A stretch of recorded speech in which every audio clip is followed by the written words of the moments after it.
Two great teams, two great programs, and what a game the game delivered.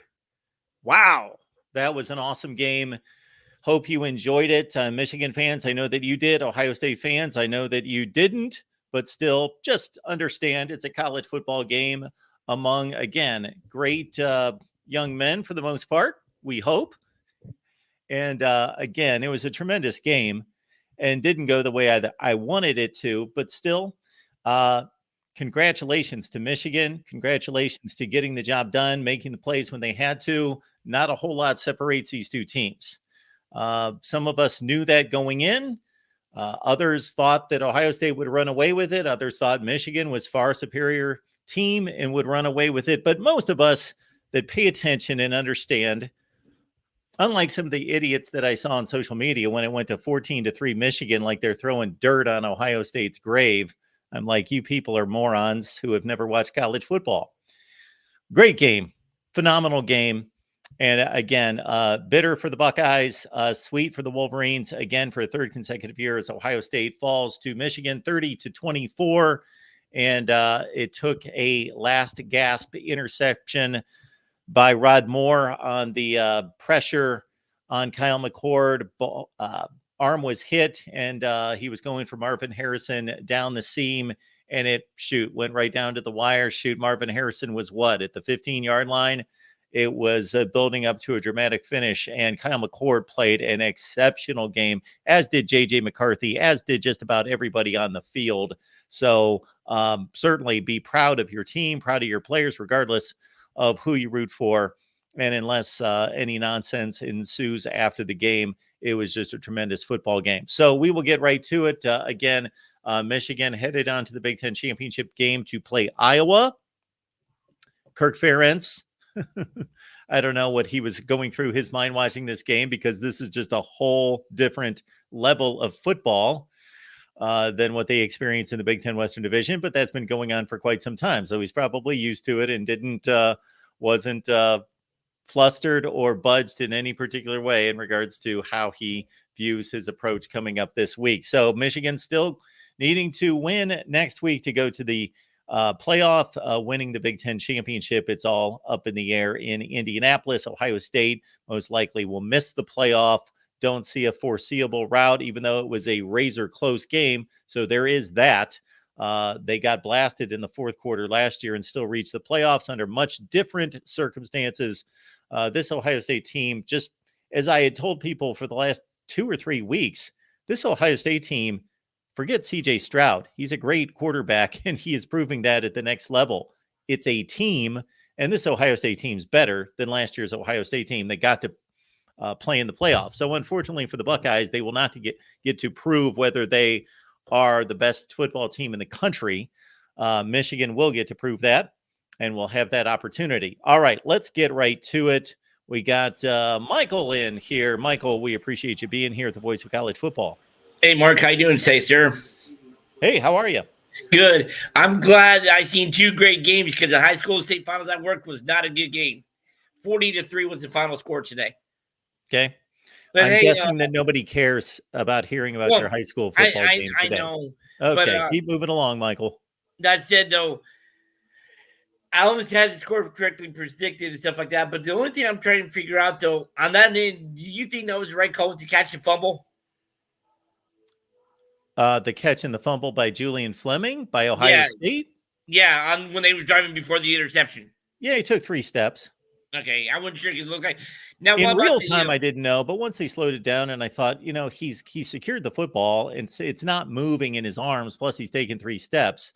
That would be a fumble. Yes, right. Yes, that would be a fumble. Now, what about the touchdown in the first half with Michigan? That was kind of iffy. Well, I understood Joel Klatt's perspective on it. He believed that the refs screwed it up and it was a bad call, and that the ball was not completed. But to me, I try to be a little bit more sensible about it. We've all watched a lot of football, and did that look like a touchdown play? Yeah, it looked like a touchdown catch. He caught the ball. He was running into the end zone, being tackled at the same time. Yes, in this day and age, the way the rule book reads, the end zone is not treated like a different portion of the field. Yeah. It's treated like the rest of the field, and you have to complete the play to the ground. And Denzel Burke wrestled the ball out of his arm. So Joel Klatt, certainly he knows football as well as anybody and knows the rule book, and explained his perspective on that it should not have been a touchdown. It should have been an interception. But I don't know. I go more by the spirit of the way football's played.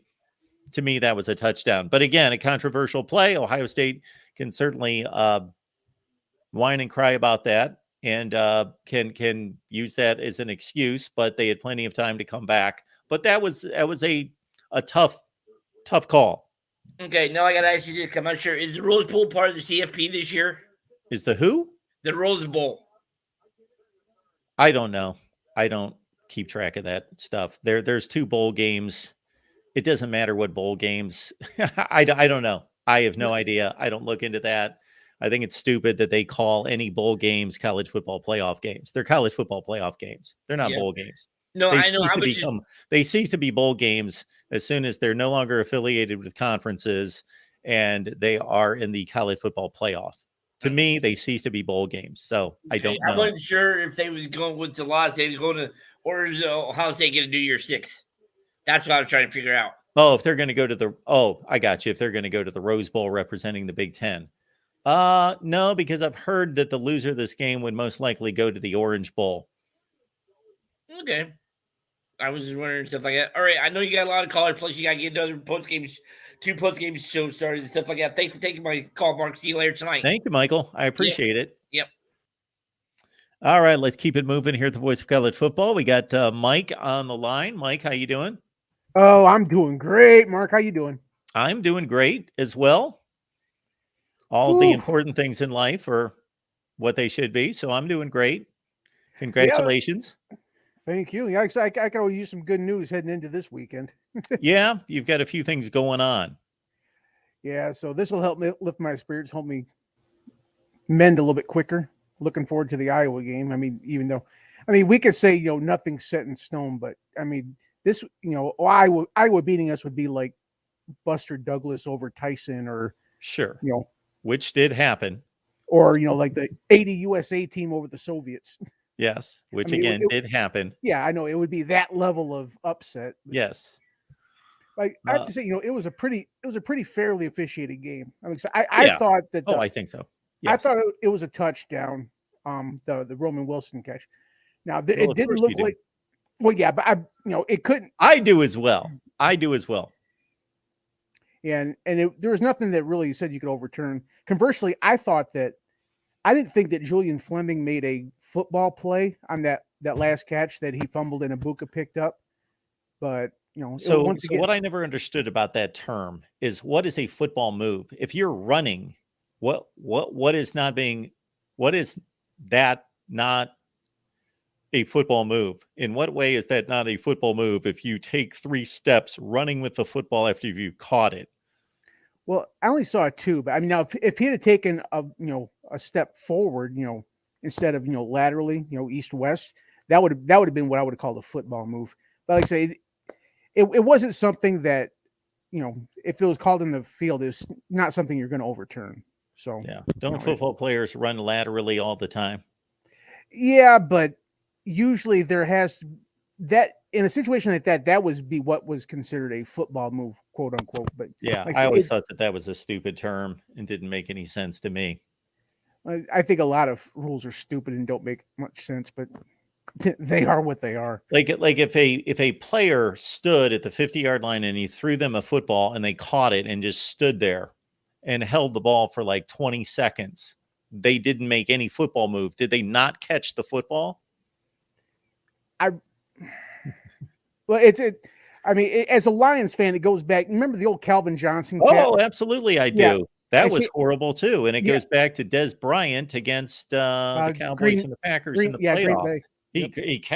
He catches the ball, he brings it down. I actually remember that play more than the Calvin Johnson, even though I know the Calvin Johnson play preceded it, and his was on the right sideline near the end zone. Des Bryant was on the other sideline, but catch the ball, bring it down, roll. I don't know what you have to do to keep control of a football. I think they went from one end of the spectrum with this rule back in the Butch Johnson Cowboys days in the Super Bowl, the play that they show all the time. You remember that one where he dives, he Yeah. barely has it, and it's a touchdown, to all the way to the end of the spectrum. These guys basically have to pack the football in a backpack and take it home with them before it's a catch. Yeah, I think there just seems to be no continuity. I mean, and like you said, the term football move is, somewhat ambiguous. But I mean, just going by precedence of what's considered, and actually, I don't even know, is that really a term that I know that's for the NFL. Now, does that hold up in college too? Yeah, Maybe? I don't know. That's a good question. At times, I think that sometime during the off season, I need to take the new rules and the entire rule book and just plow ahead and just read the entire thing. But no, I could never bring myself to do it. Yeah, I don't blame you. It hurt my head. Well, one thing that I was really surprised was I thought this game was going to be, Travion Henderson's. And now, for it being as close a game as it were, Henderson was held in check pretty well. Right? Oh, yes. Now I know that he had was dealing with a little bit of injuries, but he was still on the field for much of it. And I was just, I mean, did he average more than like 2.5 yards a carry? Well, obviously, neither rushing attack did anything. Ohio State completely stone cold them and Michigan. And until they got that drive going, whenever it was in the third quarter, that made it either the one that made it 17-all, must have been the drive where they got the run game going, but they weren't ripping off huge runs. They were plodding along at 4-6 yards. But I got to think, he was well under 3 yards a carry, I would think. Yeah, and I figured that'd be, because I said it was going to come down to Henderson and Stover, and Stover had himself a great catch in that opening drive, or not the first scoring drive. Yep. Yes, he did. I know that the rushing stats were minuscule. Yeah, like I said, and we didn't exactly run the air out of the ball either. It got a little bit better towards the end, but overall, I was hoping our rushing attack would be a little bit more effective.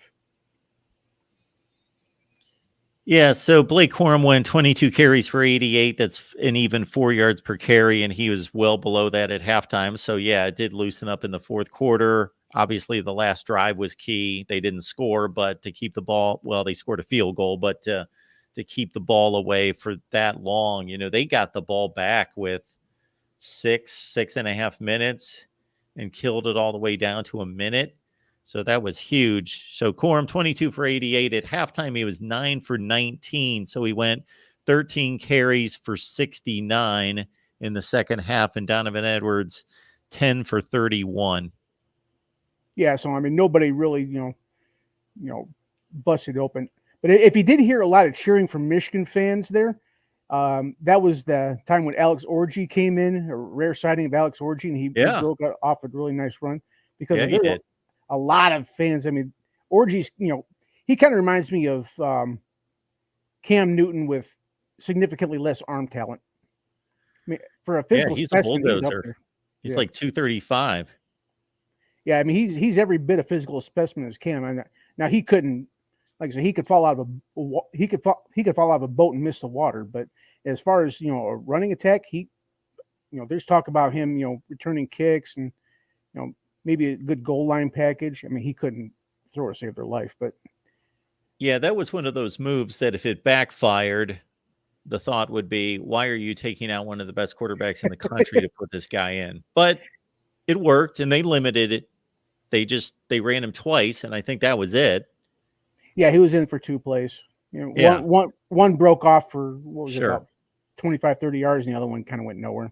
Yeah, he went 20 yards on one and 2 on the next.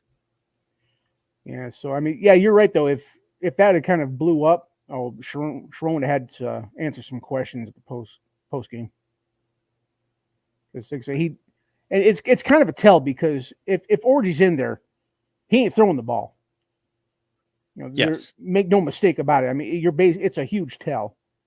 Yeah, he's going to hand it off or he's going to keep it. So all that jet motion and everything is what's keeping the defense hopefully off balance when you do that. Yeah. JJ was great. He really was. I know they didn't count on him to be super explosive. He only threw 20 passes, but he was pinpoint accurate and he delivered some balls with dudes just bearing in on him. And he also escaped the pocket and threw the ball downfield well a number of times. Yeah. I say in the first half, he made about, 3 or 4 just pure NFL passes. Yep. But in the second half, he did exactly what I complained about him doing. He threw across the body. Now, Cornelius Johnson caught it still. Why does he keep doing that?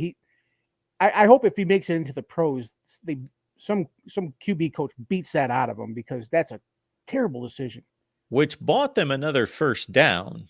Yes. So that was huge because that got them to like 4th and 1, 4th and a half or whatever it was. And then they were able to get another first down before they got stopped.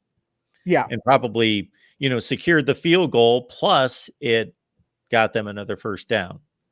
Yeah. I mean, but the thing is, yeah, it worked out, but that doesn't forgive the fact that he shouldn't be trying that.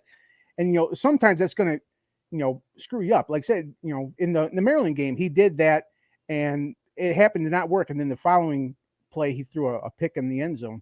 But that play right before it, that was a worse pass because, he has this really nasty habit of, when he's scrambling right, he'll throw a cross body to the left. And it's just a poor decision. It's something I'm surprised Harbaugh hasn't tried to train him out of yet. But, well, maybe he has. JJ seems like a pretty strong-willed guy, which is generally a good thing. Yeah, that's true. But yeah, I think this game would have gone a lot different if you had a different quarterback. McCord kind of lost this one. Well, I don't want to pin it on him. I thought he played extremely well after the first quarter. I don't know what else he could have done after the first quarter. He was on it. And the last play of the game was certainly not on him. It was on the offensive line. It was on pass protection. Yeah, no, we did start getting on him in that last drive to win the game. But I just think that, a quarterback with a little bit more poise might have had a shot at this one. A little more poised than Kyle McCord? You didn't think he was poised? No. I mean, I don't think he was a nervous wreck, but I think there were some situations. I mean, he was missing a couple wide open guys toward late in the game. It wasn't just the last drive, but I would like to see those pointed out to me because I don't remember him missing much of anything unless he was getting thrown to the ground. And I'm talking past the first quarter. Wasn't there like a check down with Henderson that he kind of whiffed badly? Early in the fourth quarter, he threw a little swing pass out to the right that he missed, but they picked it up right after that. Yeah. JJ threw the first pass of the game right into the ground. Well, like I say, I thought McCord played fine. I have no issue with Kyle McCord in this game. Now, I would like to know a little bit more about that interception. It was described by Klatt as being more of Marvin Harrison not getting to the spot and breaking back to the ball and letting Will Johnson beat him to the spot. That's what it looked like, but there's only 2 guys that would really know. Well, 3 guys that would really know that. But it looks like Will just plain out jump the route. Yeah. So now that they've lost 3 in a row, do you think how much the fire Ryan Day talk do you think you're gonna have to put up with? Oh, we're gonna hear this all off season. But they're not gonna fire Ryan Day. No, I mean, if memory serves, isn't he like what was it 41-0 against conference teams not named Michigan? Yes. So I mean, if the fact that you have a losing streak against Michigan is the only gripe you have, then it's a first world problem to me. And it's not good, but I don't know. You play a game down to the wire at the big house, And, it's not acceptable to lose. You are there to win championships. But again, when you make a firing, you've got to replace the guy. So it's not all just about the firing, it's about the hiring. And who's that going to be that's going to be better than 56-7? Who else is 56-7 the last 63 games? I got to think that's Kirby Smart and Nick Saban. Not Jim Harbaugh, not Dabo Sweeney, not anybody. Not Lincoln Riley, not Brian Kelly. Well, I could tell you it's not Nick Saban because he went 6-6 and then got the 7th win against Oklahoma State in a meaningless bowl his first year. So. Yes, you're taking it from the beginning of his tenure. I was talking about the last 63 games. Oh, okay. You're right. Yes, Nick Saban's not. Yeah, he lost 7 games his first year, or 6 games his first year at Alabama. Yeah, I mean Ryan. I mean this is Ryan Day's entire resume. This isn't just the most recent. Now he did inherit a team where Nick Saban inherited a cupboard of absolutely nothing. So yeah, and I'll say one. I think I'm going to hold up a little bit on the poking fun of Jim Knowles. I thought he played a pretty good game because I said when the Jim Knowles hire happened, I said you guys are going to live to regret that one. Well, I thought the Ohio State defense played a great first half and started to wear down in the fourth quarter against the run. But schematically, I don't know. The only part of this game they didn't have much of an answer for was Colston Loveland and AJ Barner. They couldn't cover the tight ends. Yeah. And my thought was that Knowles was going to have trouble stopping the run, but he actually did a pretty good job at that this game. Yeah, once they started to give up yards in the ground game, it wasn't a scheme issue. They were just getting beat, and Michigan's offensive line started to lean on them and get some yardage. Yeah. So I will say that I'm going to hold up a little bit on my Jim Knowles talk. What's your shirt say there? Gotcha. Ohio State is our bitch again, and it's got the 2 scores there, the 45-23, 43-26. It's going to need an update. Yes. Absolutely. And anytime you see a shirt like that, it's a pretty new shirt, that it's under 3 years old. Actually, under 2 years old. Oh, well, this is a last year's shirt. Because let me say it's got the last year's score on it. I got it for Christmas last year. My family knows that I'm a Michigan guy. Well, yes, they should. Well, I mean, they know enough to don't get me underwear or some knick-knack that I won't use. Get me something with the Block M on it, and we're good. Nice. Okay, Mike. Anything else? No, just a good game. Hopefully, we have some civility. Reduce the trolls. If you're going to, any of the Ohio State fans are going to go, wah, cheating, wah, excuse this, wah, excuse that, just, kind of keep it to yourself. Yeah, none of that's going to be reduced. Yeah, you kind of hope so. I hope so, too. I hope so, too. Well, thanks for having me, Mark. Thank you, Michael. Hope everything works out well. Oh, I will. And you won't be rid of me. Like I said, I won't make the panel tomorrow, but I hopefully maybe start popping in after next weekend. Very good, sir. Go Blue. I appreciate it. We'll see you. Yep. All right, let's keep it moving here at the Voice of College Football. Let's get to a super chat or 2 or 3. We've got Pre-M Sports. Love you, Mark. Well, I could use a little hug right now, Pre-M Sports. Thank you for that. Sorry for your loss. You're a class act. Thank you so much. Props to you, and keep it classy. We intend to do that. The world could use a little bit more class. All right, Matthew, thank you so much for the contribution. Mark, all of us know how you feel. Good game. See you next November. Thank you for that, Matthew. That's very nice of you. Appreciate that. D2K2, has Michigan played someone yet? I don't know where that's directed at. Of course, he's sending me the super chat. So D2K2, I appreciate the contribution. Yeah, so either Michigan hasn't played anyone yet, and Ohio State's just another horrible team, just like I saw on, Peter Burns, great friend of the show. Consider him a friend of sorts. It's not like I talk to the guy every day or anything like that. And he's been on here many times from the SEC network, but, a little too much SEC ridiculous, obnoxious bias out there. Made some kind of comment when Michigan went up 14-3. It's amazing how many people out there either have never watched a football game in their lives, like it's 14-3, and I'm seeing whether that's Michigan fans or Ohio State fans or just people watching the game that are fans of other teams, just acting like the game's over.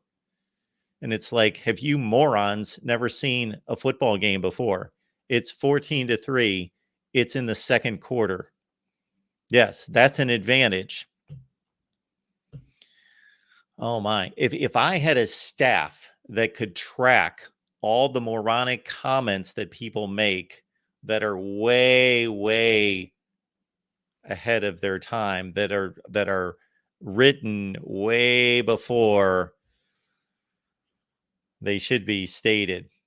But anyway, our buddy Peter Burns was going off about Ohio State being a fake team and all this other business, and about how everyone always thinks they're a national championship contender. Well, if Ohio State is not consistently a national championship contender, I don't know who is. I don't know who that program would be. All right. We've got Taylor here. Thank you for the contribution, sir. Great game from a Michigan fan. Happy to see a close game between the two go in Michigan's favor. Taylor, class act. Thank you for your contribution. We appreciate you. Now we got D2K2 coming back with Ohio State fans are turning into Michigan fans, always talking about Ohio State, the past. Yes, some of them do, possibly. I don't really see those in our community. Most Ohio State fans seem to be rather confident in the team and the coach and the program right now. And why wouldn't you be? They've got the number 2 recruiting class in America. They win 11 games every year. They have just failed on one front 3 consecutive years. Other than that, their results are as good or better than anybody in the country. So I don't know why, as an Ohio State fan, that you need to talk about the past. Beat Michigan. Matthew Miller, this rivalry is won in the trenches, just like most games. Michigan is slightly better in the trenches. Blaming McCord is dumb. I would completely agree with that. I thought Ohio State was the better team in the trenches for certainly in the first half and then into the third quarter. But as it was all assessed, and once the team started to get worn down in the fourth quarter, Michigan was better in the trenches, being able to pop a couple running plays, get Blake Corum that touchdown that made it 24-17, and then driving the ball back down the field to kick the field goal in 27-17. So there's 3 drives basically where Michigan started to get the run game going. The one that broke free, Blake Corum for the touchdown, 24-17. The one that, bam, they drive right back down the field. Ohio State gets the stop, but Michigan, again, chewed up time, chewed up the clock. And it's not like they ran it a million times in a row, but it was heavy run, no question. 2-1, 39 runs, 20 passes overall. And then, of course, to chew the clock from 6.5 minutes to a minute, that was the Michigan ground game. So, yeah, Michigan slightly better in the trenches overall. Yeah, slightly better. Yeah, that's pretty much what it is. You're playing at home. You're slightly better in the trenches. And the other team, meaning Ohio State, makes the one crucial mistake in the game. There's your difference. Otherwise, Ohio State's a more talented team. I think we can see that. And Ohio State has more top-end talent. But Michigan's better in the trenches. They're playing at home. They didn't make a crucial mistake. There's your game. All right. We've got the Lost Angels. I guess sign stealing doesn't matter all that much, huh? Ohio State fans, no more sign stealing excuses. Take that L against our interim coach. Yeah, well, Jim Harbaugh was coaching the team. So this was not like he was suspended and was not coaching the team. So let's also make that distinction between other suspensions in the past for other coaches that have had to leave the team and not be the coach of the team. So that's different. And yeah, there should be no sign stealing excuses about this particular game. But we will find out in the next year or so about Michigan's cheating. We know that Michigan is cheated. We don't know to what extent. We don't know to what extent people knew about it. And I'm not going to waste a lot of time talking about the cheating because we've got the entire off season. But it's well established Michigan cheated. Let's understand that Michigan cheated to the extent that they had to fire a linebacker coach. And then we will see the rest of the NCAA investigation play out. But Michigan was the slightly better team today. I personally, it's difficult for me to not think that Ohio State's a better team overall, but the better team doesn't always win the game. Do I think Louisville's a better team than Kentucky? Yeah, I do. But they lost to Kentucky today. So that happens. All right. We got Biggs Mike's on the line. Biggs, how you doing? Doing pretty good, Mark. How are you? I am doing just fine. I told you I'll call in win or lose, but it's a little bit easier to call in. Before we talk about the game, I hope you and your family had a good Thanksgiving. Well, thank you. Same to you. I know a lot of people are going off on McCord, but I mean, I think he, after that first quarter, played a good game for Ohio I think State. he did too. He threw, I mean, it does help to have Marvin Harrison, but he threw a pass to, I think it was Fleming on the sideline. That was just a hell of a catch. That was a hell of a pass. In the fourth quarter, I think it was. I thought he played pretty well. I mean, he did have that turnover in the first quarter, but I don't know if that was more on Marvin or more on him. But, yeah, we just talked about that. I don't know either. Seems like Joel Klatt, the way he broke it down, he was blaming Marvin Harrison more for not fighting his way to the spot and coming back to the football. But Ryan Day could answer that question. Kyle McCord and Marvin Harrison. Those three for sure. I know JJ didn't have crazy numbers, but I thought he played a good game as well. He had some passes in there that were just like, especially after the last 2 weeks of him just getting, beaten down with criticism. Like he threw some dimes in there, like especially that one to Roman Wilson with like down the seam with like two defenders coming and trying to get the ball. He just split it. It was a beautiful throw. Oh yeah, and he used his legs a few times more this time. He ran for a nice first down, and I think it was the third quarter, like a 15-yard run when we needed it, and. I think it was that fourth quarter, Michigan leaned on their offensive line again, especially like I think they got the ball back with 6-something minutes to go, and to get it all the way down to to give Ohio State 1 minute and 10 seconds that was impressive. Because I mean, Ohio State knew we were running the ball, and they just marched down the field. It was but both defenses played well. That was an old school, just good game. It could have gone either way. Yeah, that's the kind of game I like because we hit a bit of everything. Although we didn't really have crazy plays. It wasn't like watching the Iowa-Nebraska game yesterday. You didn't have any block kicks or forced fumbles or crazy plays, deflected passes and that sort of thing. But it was just a well-played game, hard-hitting, of course, and it had defense dominating early. Again, when I can watch a game like this and compare it to other conferences, the Big 12, the Pac-12, where you see defensive backs that have no clue of what's going on, and you see wide receivers running around wide open, like these quarterbacks had to be on the money to complete passes. Like this is a different level of football. And I don't care who wants to argue with me concerning the Pac-12 because it looks good. No, they're not in this category. They're not on this level. And what I've always loved about Big Ten, especially the receivers, they block for their running backs. Like Ohio State has some good blocks. Marvin Harrison was blocking. Abuka was blocking. Yep. And then right on the other end, Cornelius Johnson. That's all. Since I started watching Big Ten football 30 years ago, that's what I've always noticed. Like the receivers block. You have to block if you're going to go to a Big Ten school, at least the better ones. Yeah, I had North. somebody hit me up on Twitter today that made some kind of comment about, or I think it was last night, because Oregon was romping, and Oregon's an extremely talented, really good team, and would be difficult for anyone to handle. But just about, oh, they're going to come to the Big Ten and just have their way, and I'm like, and they're going to introduce offense to the Big Ten. And I said, well, the Big Ten is going to be introducing defense to these 4 teams coming in from the Pac-12. Number one, number two, they're actually going to be introducing playing against more NFL players than what they currently do in the Pac-12.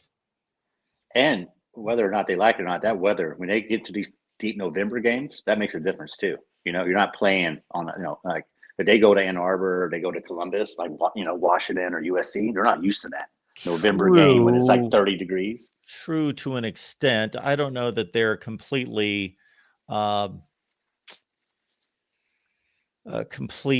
am I looking for here? My vocabulary's left me. I don't think they're completely unfamiliar with playing in that kind of weather in Seattle or Eugene, Oregon, or Corvallis. Yeah. It would be interesting next year, but on this game alone, it was a good game. I've been watching, Michigan for 30 plus years, and it was one of those old school games. Kind of like, it went like this in like 2006, 2016. Like, this comes down to the wire, who makes that one or two plays that changes the game. And I think the Roman Wilson catch, people are going to say it was intercept. It was a turnover. It wasn't a catch. I think since it was called a catch, it stayed a catch. If it would have been called an interception, it would have probably stayed an interception. Yes. That's exactly what it was. But like you were saying, that happened in, what was that, the first quarter? Like, you had 3 quarters to, one play does not decide a game. So I don't want to hear anything about it. Well, it could, but we'll never know. I don't think you can make an excuse. If that suddenly is Ohio State's football and they're not down 14-3, they've got the ball at the 20-yard line and they're down 7-3. Who knows? We will have no idea. And I just go back to any reasonable football fan that's been watching football for a long time. You watch the game and you watch a play like that. What does that look like? And even watching the replay, it looks like a touchdown. Ball's caught, it's secured, it's crossing the goal line. I know he didn't fall all the way to the ground to secure the catch. It was ripped out of his hands. But to me, that's if the rules need to be changed, then the rules need to be changed. To me, that's a catch and it's a touchdown. And I've said many times, you're one of the few reasonable Buckeye fans. So I don't think 98% of them are going to see it that way. But I heard you talk about it during halftime. That's like you said the same thing. It's a bang bang play, and to the eye, it's a touchdown. And somebody like Joel Klatt, when he breaks it down and he thinks it was the incorrect call, that causes me to think about it, watch it more seriously. Had he not stepped in and had the viewpoint on it that he did, I wouldn't even have really suspected it any such way or really looked at it as harshly. And before I go, I think what really hurt Ohio State was the tight ends from Michigan, Loveland and Garner. Or just I've been waiting all season. They use Loveland, but they don't use him enough, in my opinion. But today they used them when it was that middle of that field was just open. I mean, he's a tough matchup. He's not on that Brock Bowers level, but he's that kind of tight end. That's just a mismatch waiting to happen. Yeah, that was my main point to our buddy Steve Dace on Michigan Podcast this week. He asked me what was my major concern, and I said after Kyle McCord and whether he's going to make a mistake or two that's going to be costly, which in a sense came true. Although, again, first quarter can be made up for. I don't think Ohio State is going to have an answer for Colston Loveland and A.J. Barner, but more so Loveland. He's a little bit more athletic, but they both had a number of big plays in the passing game. Because I thought you guys were going to use Stober a little more. He had that 30-yard catch. I think it was the second quarter when y'all went down there and scored. And he had a couple catches here and there, but he wasn't really utilized like I thought he would be. And that guy Marvin Harrison is just unguardable. It's not even fair. I mean, he's this next level. Last thing I'll say before I go. I know we have plenty of time to talk about that game next week, but if Michigan happens to beat Iowa, I look forward to the commissioner having a hand. Harbaugh, the Big Ten trophy. I look forward to that. Yeah, that will be something. That'll be good. I know you got a lot of callers, Mark, and I always appreciate you taking my call. And you enjoy your Saturday. I know your Bucks lost, but I know you're still, you take it on the chest and, keep bringing out the content. We always enjoy it. Thank you, Biggs. I appreciate Take care, it. bud. All right, bud.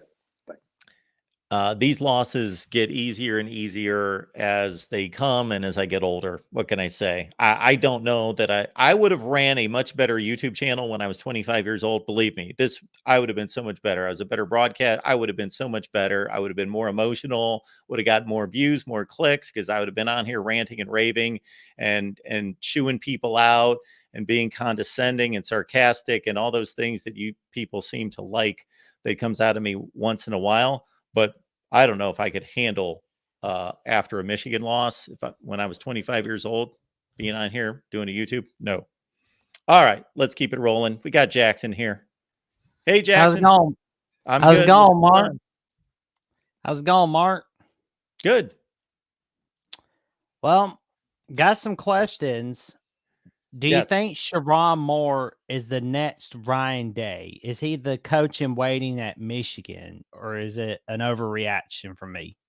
No, I don't think that's an overreaction. If Jim Harbaugh decides to leave, or if this is such a messy scandal that they have to get rid of him, I think that Sharon Moore is going to get a long, long look. It would not surprise me if he was the Nets head coach, honestly. If Harbaugh was like, I want to get a shot at old man Carroll again.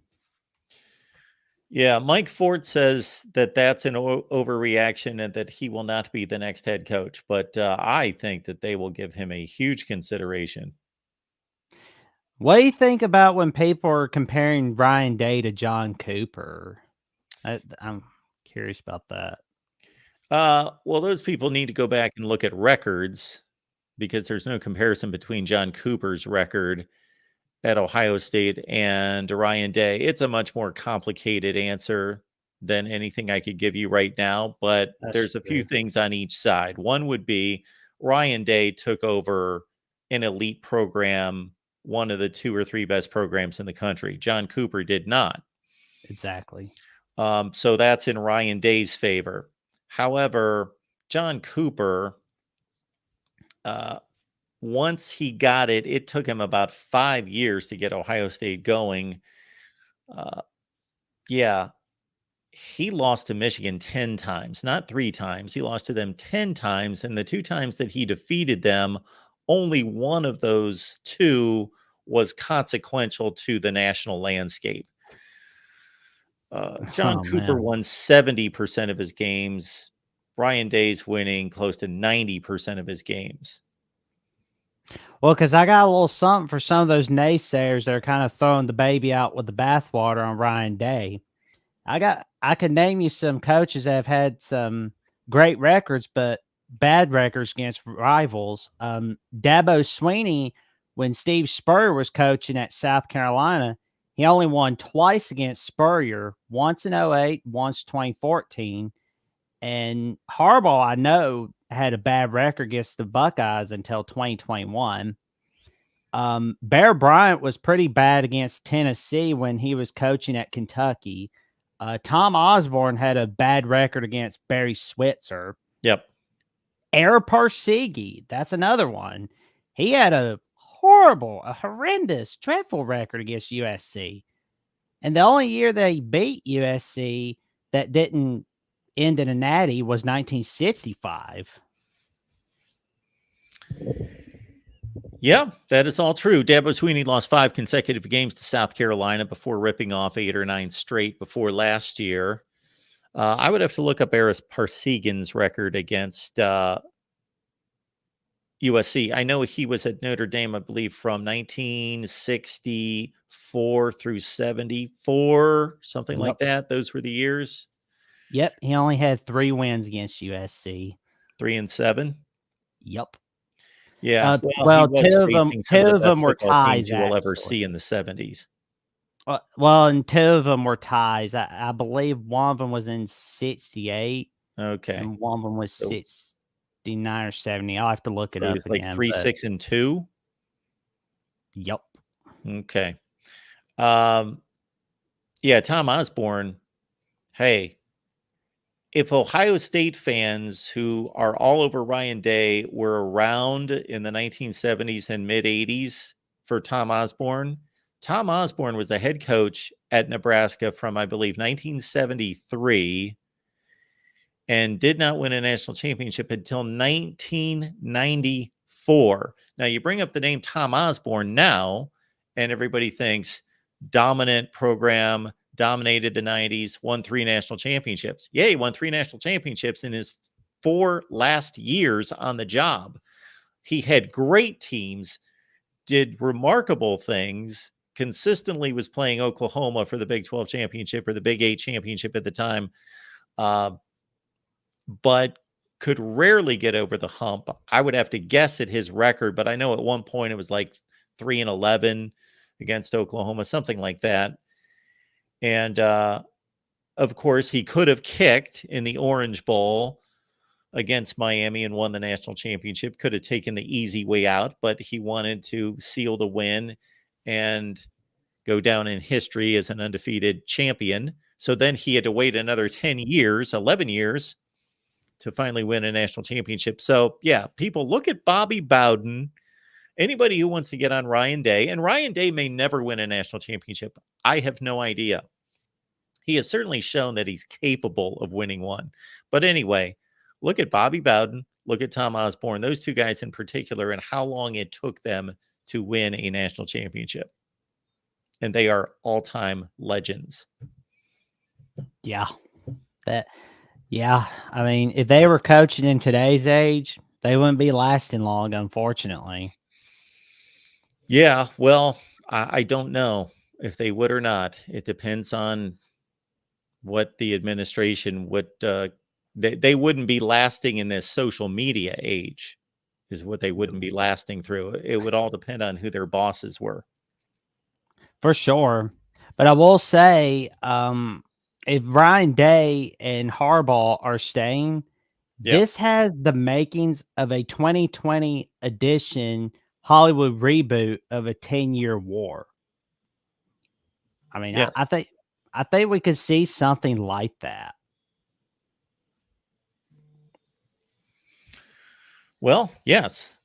These programs look like they're not stopping anytime soon. Nope.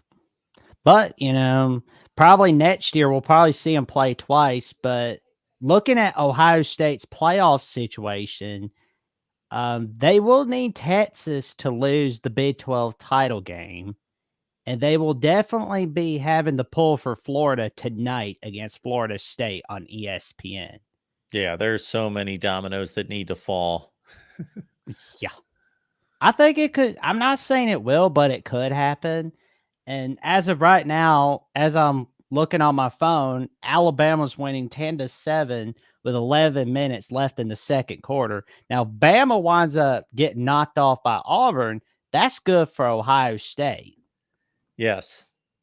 So well, yeah, if they can get Louisville to knock off Florida State or Florida to knock off Florida State, whatever, the ACC to be erased, Texas needs to lose the Big 12. Washington needs to win the Pac-12 and just close it out with an undefeated season, and then have Georgia beat Bama.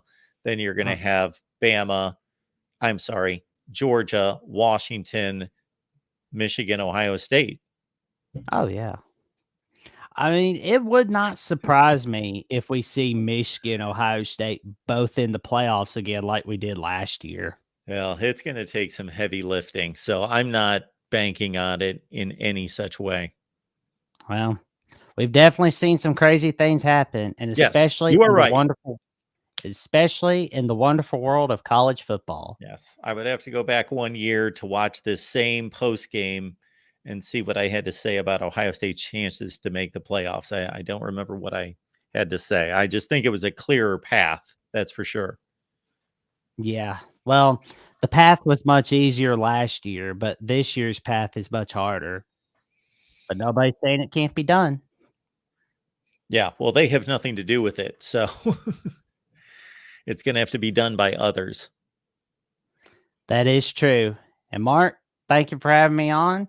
And I'm sorry that your Buckeyes lost. And as for the Michigan people, congratulations on a fine victory.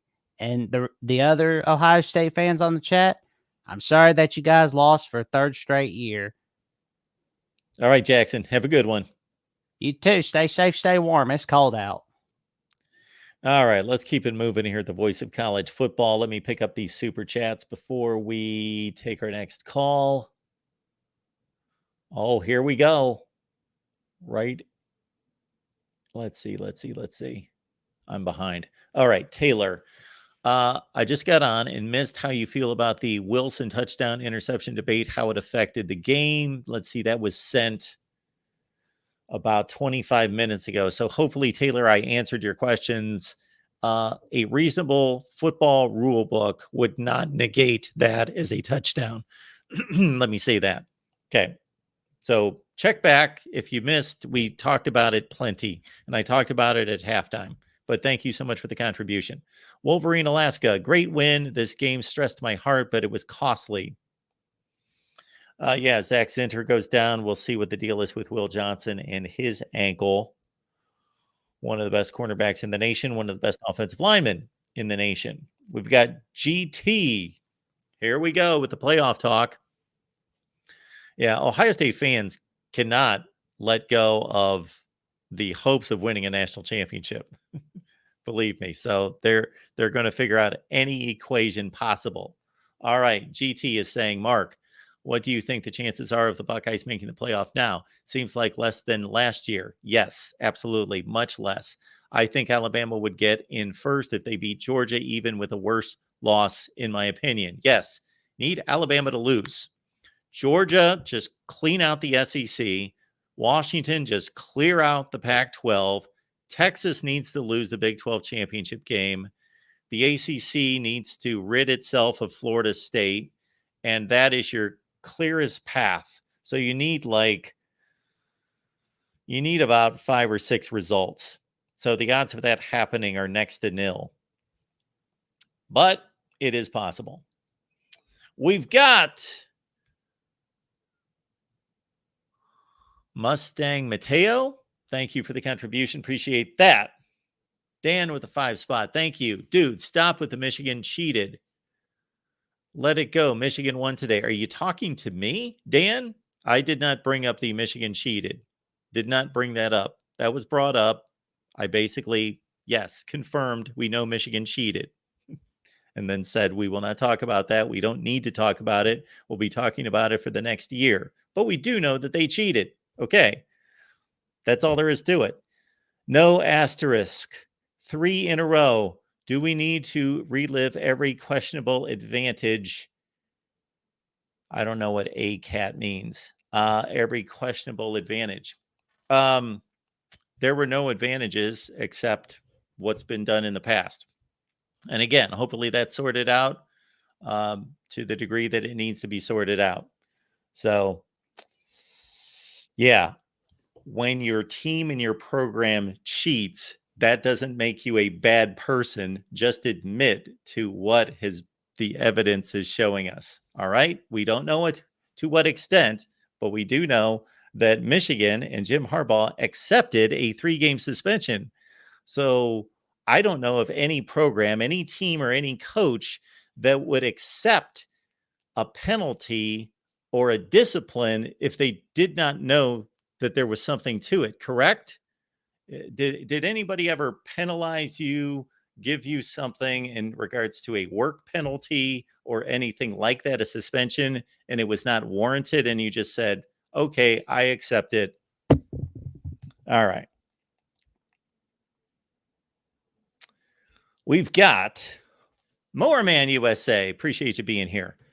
Thank you for the contribution. First and foremost, Mark, you are a class act. Thank you. I'm a lifelong Michigan fan for all the same reasons as your friend Steve Dace. Great day for guys like us. Anyway, Mark, very much enjoy your work. We know what he said after that. Everybody can read it on the screen. Mowerman, thank you so much for that. That's very classy of you as well. So thank you for that. Mike, Ohio State fans doing the math on how Ohio State is pathetic. How do you do math on somebody being pathetic? I'm not following you. Y'all can't win your conference, can't win division. You can beat Rudy and Penn State. Please stop. All right. These kind of comments, if you're responding to what I have to say, then I think you're completely out of line and you need to call the show and clarify for me what I'm saying that's so pathetic. If you're responding to fans on social media, then yes, shoot, I do that all the time. They're pathetic fans everywhere. Michigan fans, Ohio State fans, Notre Dame fans, Miami fans, they're all pathetic.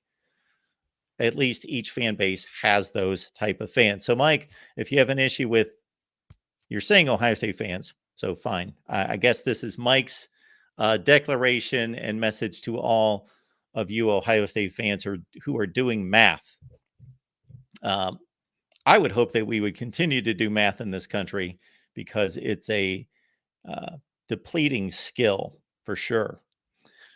Dan, one unspoken disadvantage that Michigan and Ohio State have going into bowl season in the playoffs is that every game subsequent is a bit of a step down. Okay. That's what you consider a disadvantage. I would consider that a major excuse. If you can't basically regroup after 4 weeks to play a postseason game and make the excuse that it just can't live up to Ohio State and Michigan, well, that is true. It's not as important, and the intensity is not the same unless it's possibly a playoff game. But every school in the country that plays a rivalry game on the final weekend of the season could make that same excuse. Alabama, there's no way that they could ever play a game that has the intensity or the focus in the state of Alabama as the Iron Bowl. But would they make that excuse? I would hope not, for losing in the playoffs. Okay, and then finally, Mike comes back with math on how Ohio State can make the playoffs. Mike, they're fans.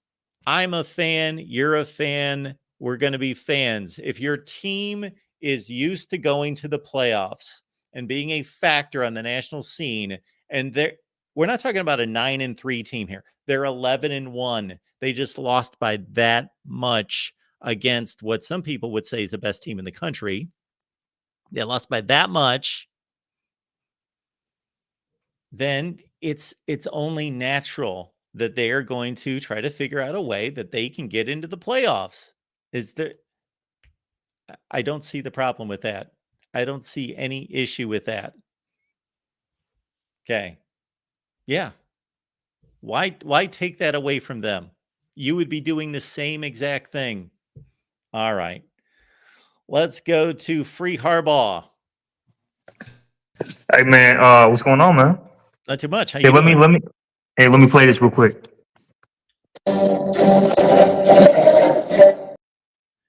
Yeah, bye. Not going to listen to that crap. All right, Will, how you doing? I can only Doing take so good. much. I understand. And if you got me demonetized by playing that, then I'll not let him on for like a year. All right, Will, how's it going? Doing good, Mark. Before I talk about the game, I have to give credit to my guy Ben Morrison for holding Marvin Harrison to 32 yards. I mean, I thought they should have tried to get him the ball more. I mean, I obviously know one of the times they did with the first interception, but Yeah, I'd kind of have to review the game. He caught 5. I feel like and 5 wasn't enough in like a big game like this. But No, I was hoping more in the 8 to 10 range. I said that yeah. earlier. And I got to think the targets were probably not even twice the 5. So they probably threw it to him. Yeah, 8, 9, 10 times, something in that range. Like when I saw that interception that Michigan made at the end, I'm like, oh my gosh, we had like it was a harder interception, but if he would have caught the DJ Brown would have caught that pick, but it is what it is. Wait a minute. When Michigan made the last interception, you lost me. Well, there was one that passed on the Ohio State's drive that it was a high pass, but it went right through like the Irish safety's hands. Oh, And that you're would've talking ended about the the Notre game. Dame game. Yes. Yeah, I know what you're but talking about. Yeah. Anyway, Mark, so if you're Ryan Day and you're like didn't grow up a Ohio State fan like you did, would you like be tempted to move to A&M? Yes. Just because, yeah. Okay. Absolutely, I That's what I would. was thinking. Absolutely, I Mhm. would. Texas A&M doesn't play a game every year that they have to win. There's a 12-team playoff starting, which of course he's going to enjoy that at Ohio State as well. But you're following, let's face it, a failure in Jimbo Fisher. So you're following a Mhm. succession of underachievement. Kevin Sumlin, Jimbo Fisher, and on before that. So you're following a lot of 8-5, 9-4 forever. They would love Ryan Day going 11-1 at Texas A&M.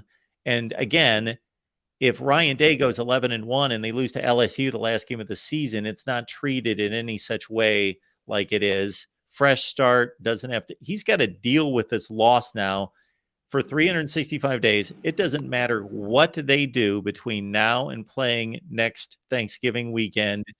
They can beat whoever's on the schedule by 50 points. Who do they have in the Pac-12? Oregon and whomever else is coming over, and win all these big games. And it's going to be important because it's going to have to be done to get them back to where they want to be. But people are not going to embrace him until he wins one of these games. And shoot, a lot of people won't embrace him until he gets back to having a winning record against Michigan. Well, that's too much. Yeah, But it is. Mm-hmm. But I can relate to that because that's how I treated this game for most of my life. Mm-hmm. Do you think that this Michigan team's better than the last two Michigan teams? That's a great question. I did for most of the season until they started to have offensive line issues, but their corner play is just so good. Mm-hmm. And their double tight end situation, especially with Loveland being as good as he is, and I know he was there last year, and he was just starting to come on as a major impact player at the end of last year. Yeah, that's a great question. I would tend to think that I believe that there's no question they're better than the 21 team with Cade McNamara at quarterback. Oh yeah, definitely with JJ, Yeah. they're better at quarterback for sure. But are they better than last year? I tend to think they're a little bit better. Yeah. Mm-hmm. I think Ohio State's better. Ohio State, I did. Well, it's just if they had CJ, I think they could win the national championship if they had CJ back. Oh, yeah. Well, yes. If they could have kept him around with everything else they added, oh, my word. I think they could win a national championship with Kyle McCord. Call me crazy, but if they were put in the playoffs, I would have a lot of confidence that they could win 2 games. I have this question isn't relative to this year's game, but it just popped into my head. I've been wanting to ask you.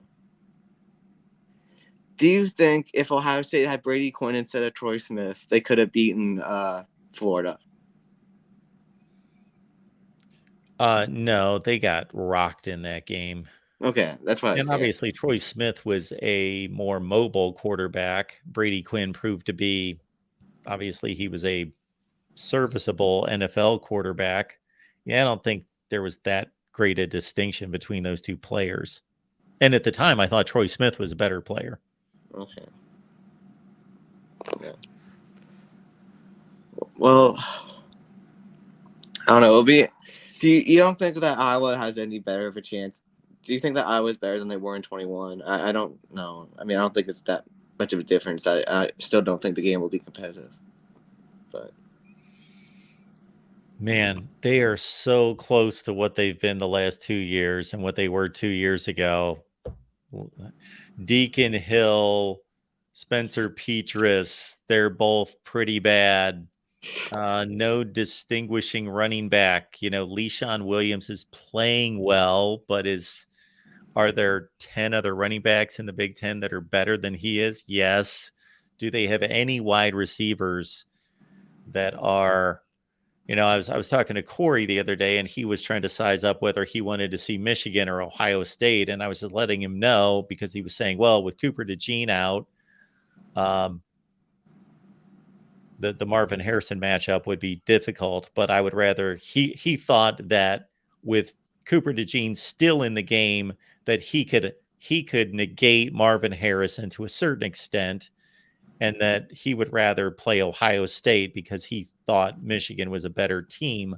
But I said, with all due respect, the rest of Ohio State's wide receiver core are all better players than everybody Iowa's seen this season, even after Marvin Harrison Jr.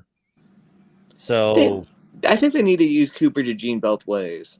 That's why That's what I I always think they wanted. should too. That's what I've always wanted Iowa to Absolutely. do. And Yeah. they've been asked about that. Kirk Ferentz has been asked about that. Oh, he and he has? always makes an excuse about he already has too much of a workload. You don't need to throw him out there for 50 plays, just like a dozen plays, and get the ball in his hands 3 or 4 times. And then just his presence, and this is null and void, obviously, since he's out, just his presence, though, would open it up for the other 6 or 7 plays he was on the field that you didn't get him the ball. Yeah. I also think they should run it with Deacon Hill a bit, especially on short yards. I mean, he's a big guy. Yeah. So. Yeah, he is a big guy.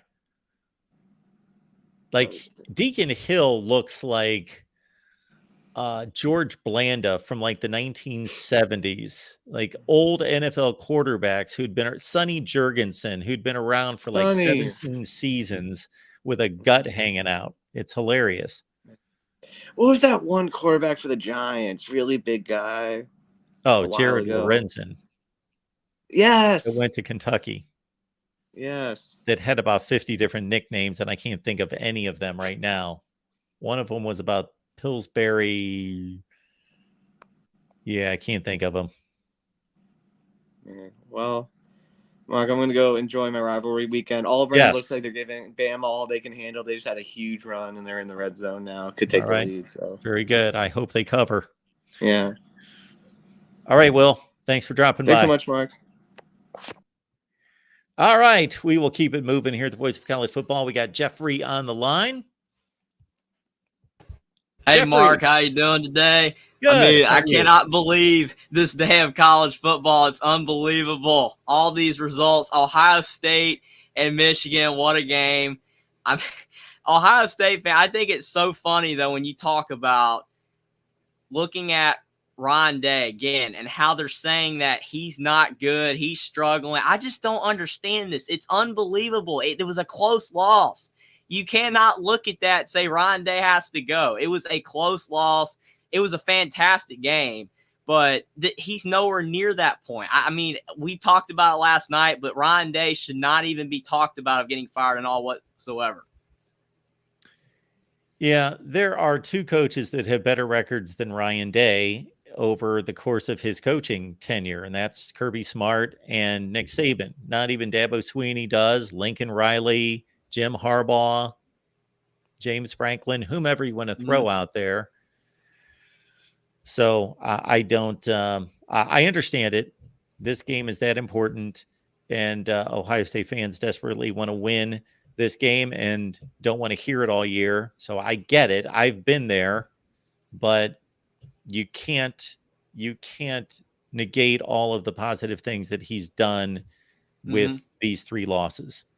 Man, I 100% agree. I mean, when I look at, Michigan football in this game, I just feel like, they played really hard without Harbaugh. Like they were destined to try to win the game. I know there's no such thing as destiny and all that, but like it was just they played really hard. Ohio State had a chance and they fell short. It was almost like the inverse of the Notre Dame game because Ohio State could have lost that game, but they ended up winning. In this one, they didn't. Kyle McCord throws the pick. In the other game, he pulled out the win at the end. But it's crazy. But yeah, I'm really happy for Michigan fans. Obviously all the heartache they went through online and everything with the scandal and all that. It's kind of cool for them, but I hate it for Buckeye fans and you, Mark, that Ohio State didn't win as well. But it was a really great game.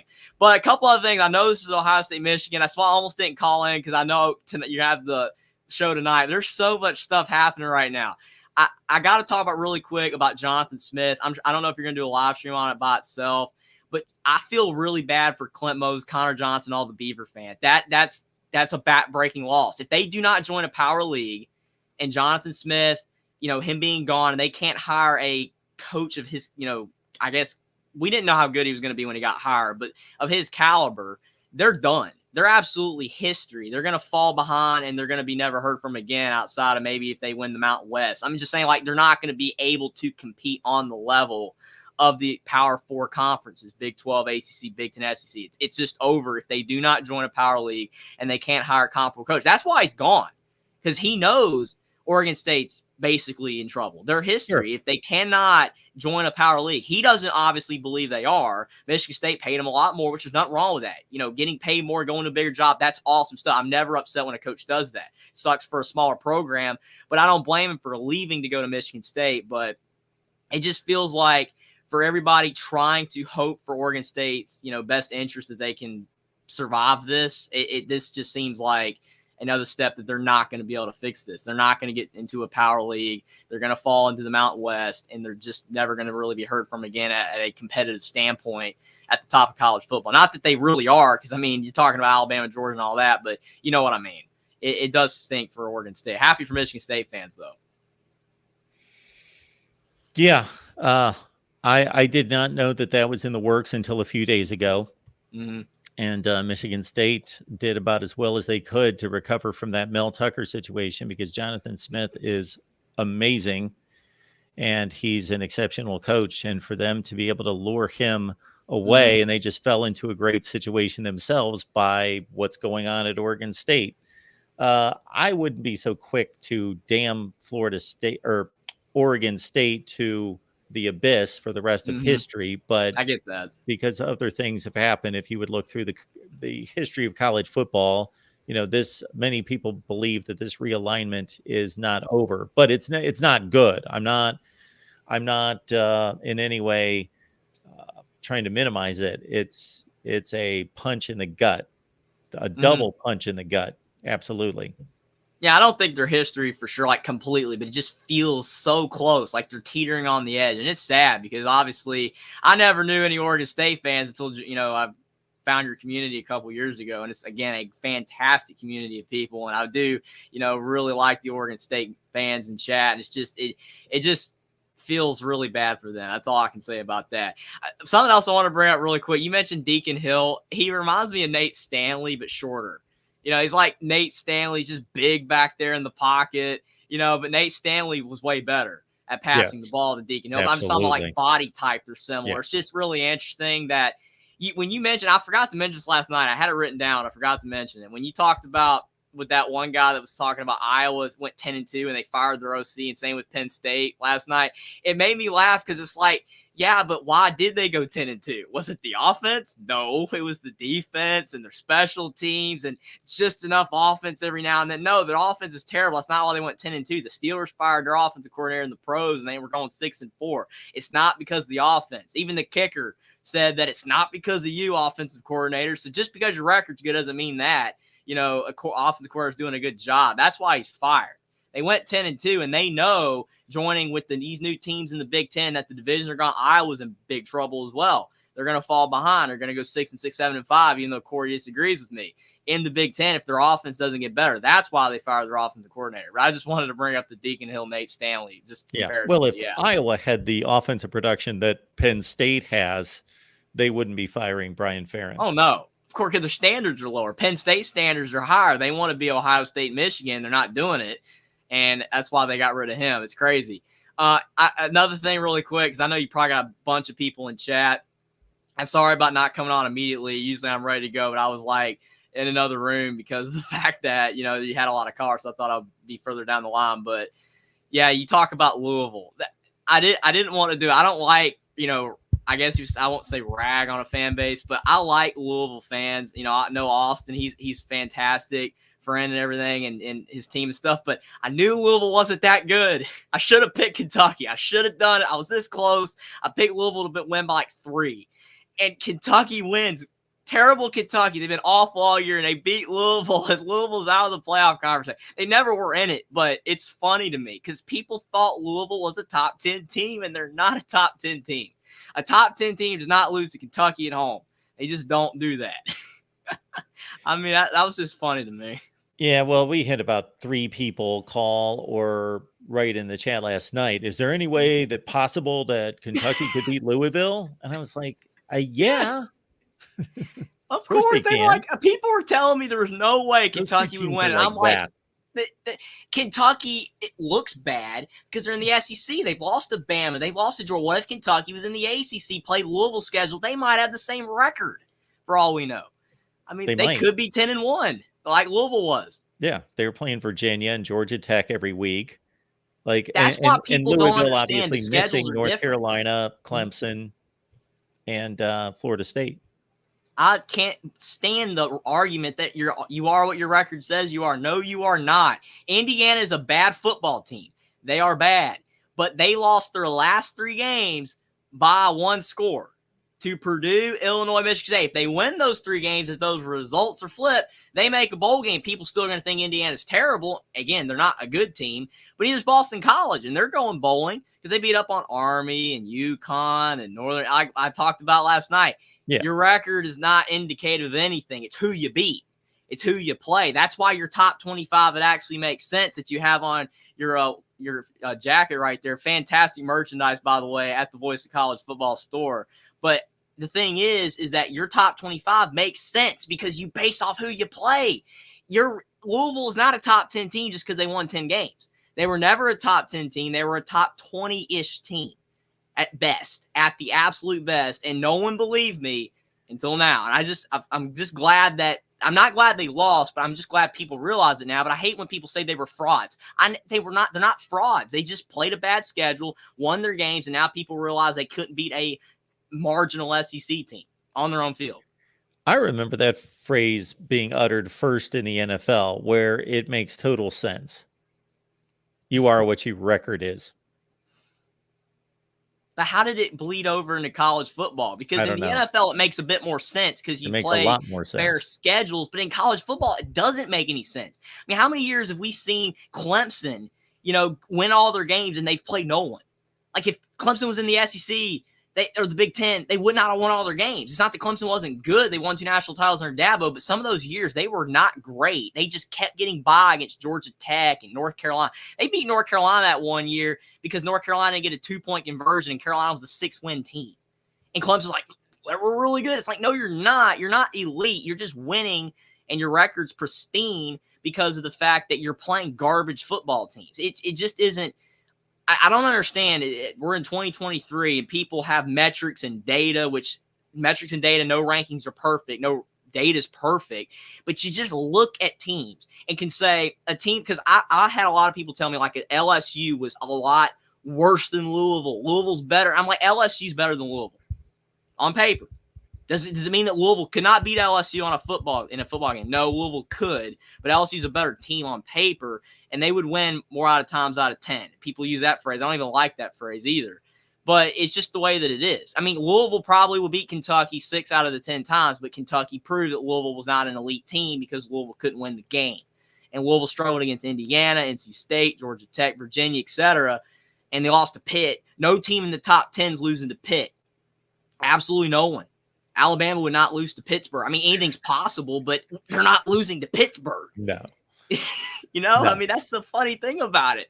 That's why I love college football, because these conversations start. And if you join that hill, if someone says, well, Louisville's a part of the great in college football this year, and then I was on the argument that they weren't, and then people take sides and they, and all that, and then it finally shakes itself out.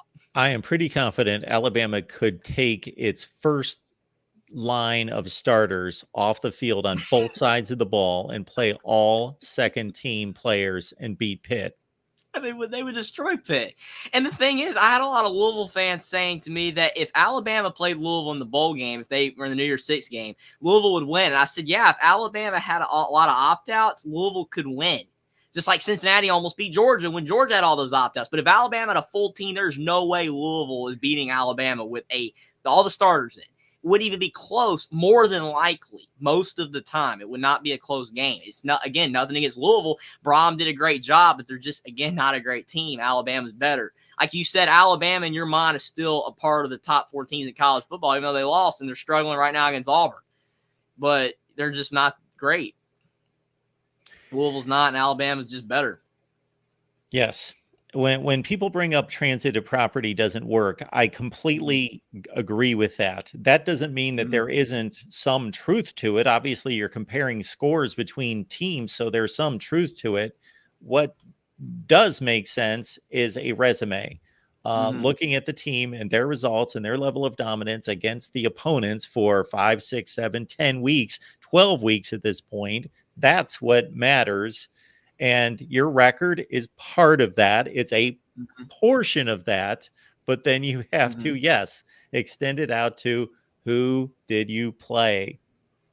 I agree. I mean, if Indiana played Boston College schedule, there's a good chance they go 6-6 at least. Sure. Good chance. It doesn't, I'm not saying they would, because there'll be people in chat saying right now, no, they wouldn't. They go 4-8. They could, because they played competitively against Louisville, Penn State, Purdue. They should have beaten, but they blew the game. I mean, again, they blew the game. I agree. They're not great. They would have won these games if they were better, but they almost beat Illinois. They almost beat Michigan State. They were very close. So, and against BC's schedule, they would have done better. Like I said, tons of people behind me, but last question. Do you think that Tom Allen's done? Because I don't think he's going to get fired.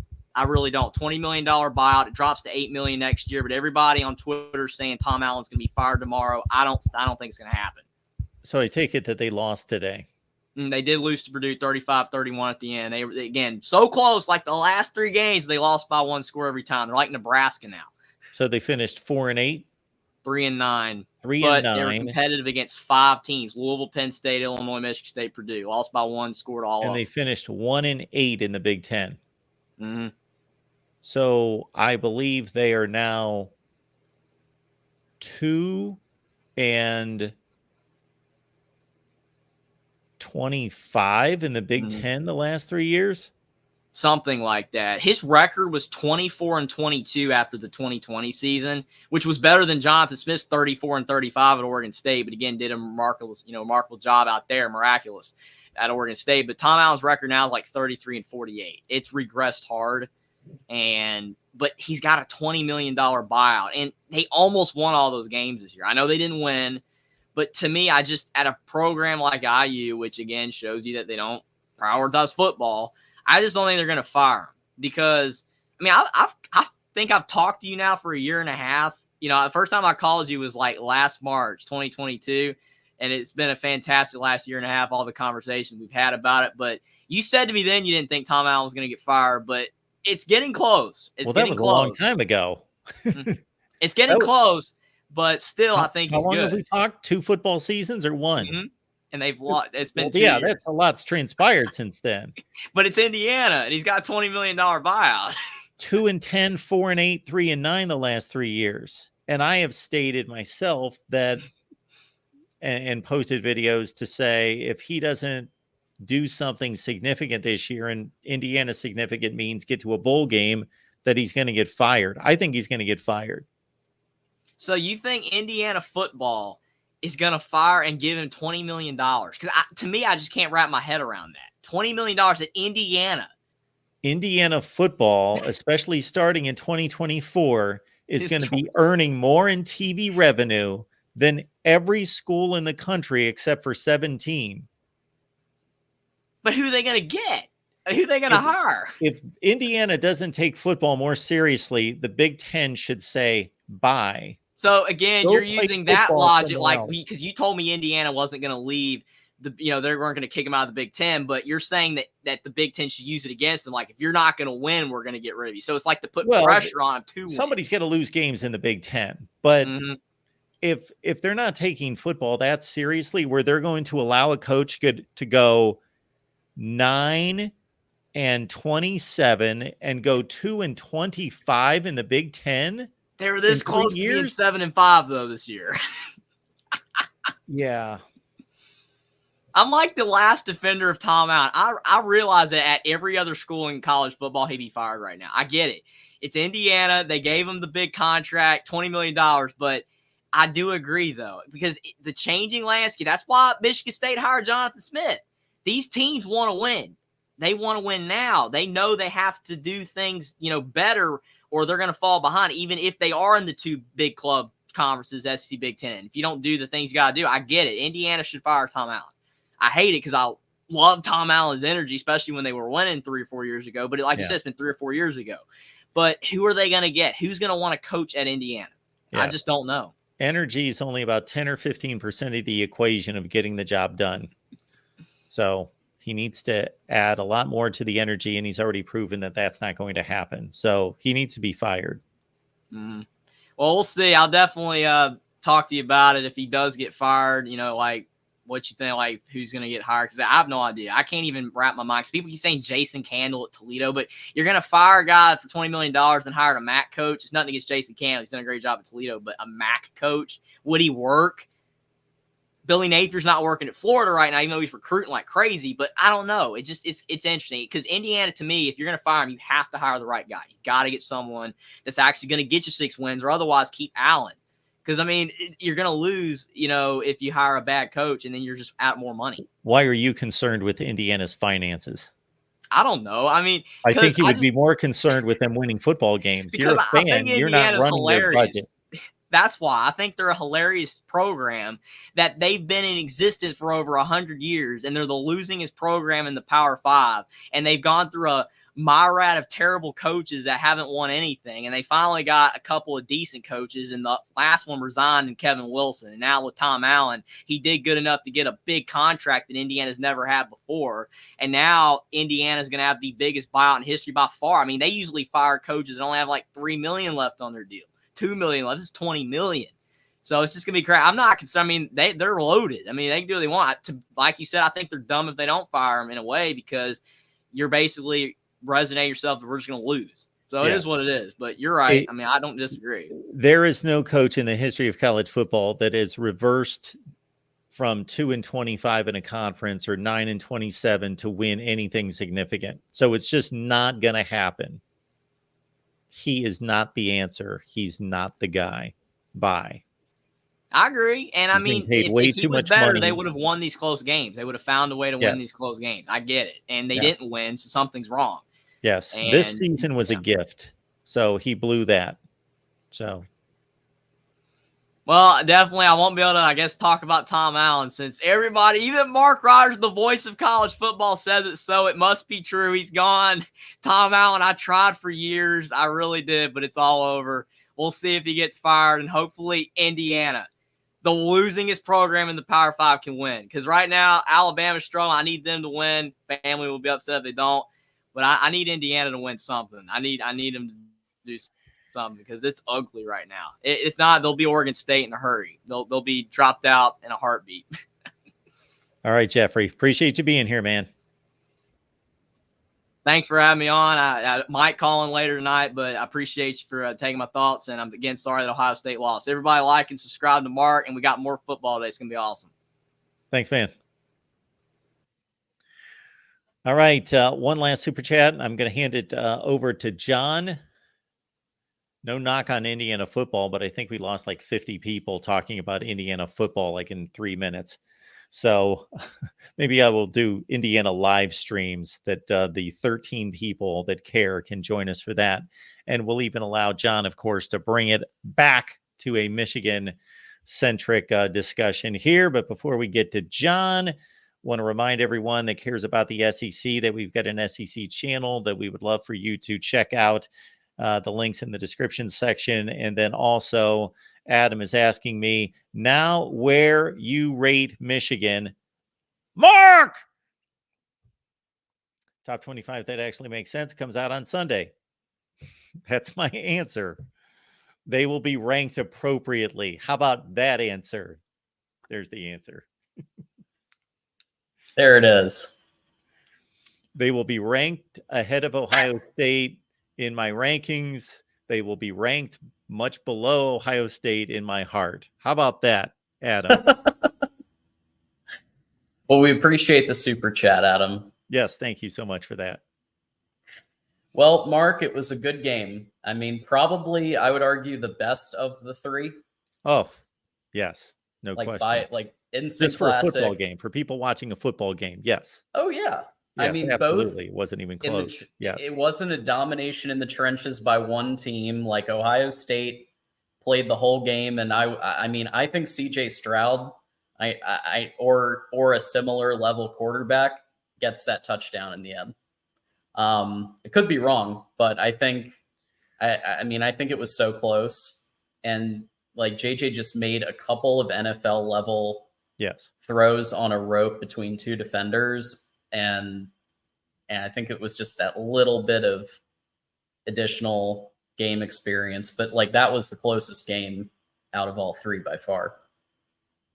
Absolutely, absolutely, it was.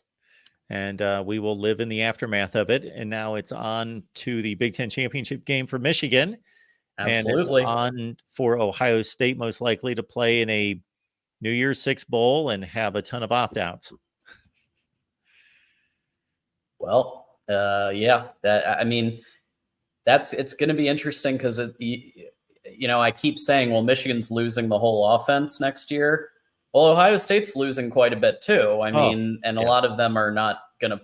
So I guess, you know, looking at it glass half full, they're going to get some game the people who are going to play next year, except for transfers and people coming in for their first year, they're going to get some game experience against probably Louisville, though.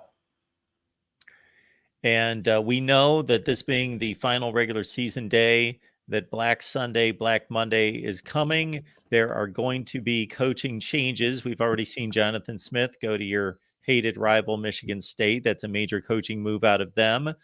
The only question is, there are going to be major coaching moves in the next couple of days, but are there going to be like blow the top off, crazy, like monumental like coaching moves in the next couple days? We shall see. Yep. Lots of rumors out there. All right, John, thank you so much for taking over. Everybody stick here with John. He's going to go full throttle on Ohio State, Michigan. Wolverines win 30-24. So keep it right here. Thanks, John. Thanks, Mark. And we are back for another episode of Michigan Postgame Live here at the Voice of College Football. And we are simulcasting on both Voice of College Football and the Michigan channel. My name's John Diadamo, and I'm going to take you through the rest of the show. For those of you in the chat who are asking, this is a Woodson jersey. It is not an Iowa jersey. I would never wear an Iowa jersey. Like, I don't know what y'all are. Maybe my camera is a little bit distorting the colors a bit. This is definitely a Woodson jersey, so no worries about that, folks. So before we get started, and I've already notified Dre, who should be joining us for the show. But obviously, this is a big victory. Michigan 30, Ohio State 24. The game. Michigan wins for the third year in a row. It just shatters pretty much every single narrative that we've seen. But I do want to start, and we're going to go through a bunch of takes, and then I'll take callers. Dr. C, I know you've been waiting a bit. I'm sorry, but I'm going to go through some takes first, and then I'm going to take callers one-on-one. And also, we want Dre to give his takes as well when he gets in. We want to start by saying prayers for Zach Zinner's full recovery. Just what an absolute legend he was in this game.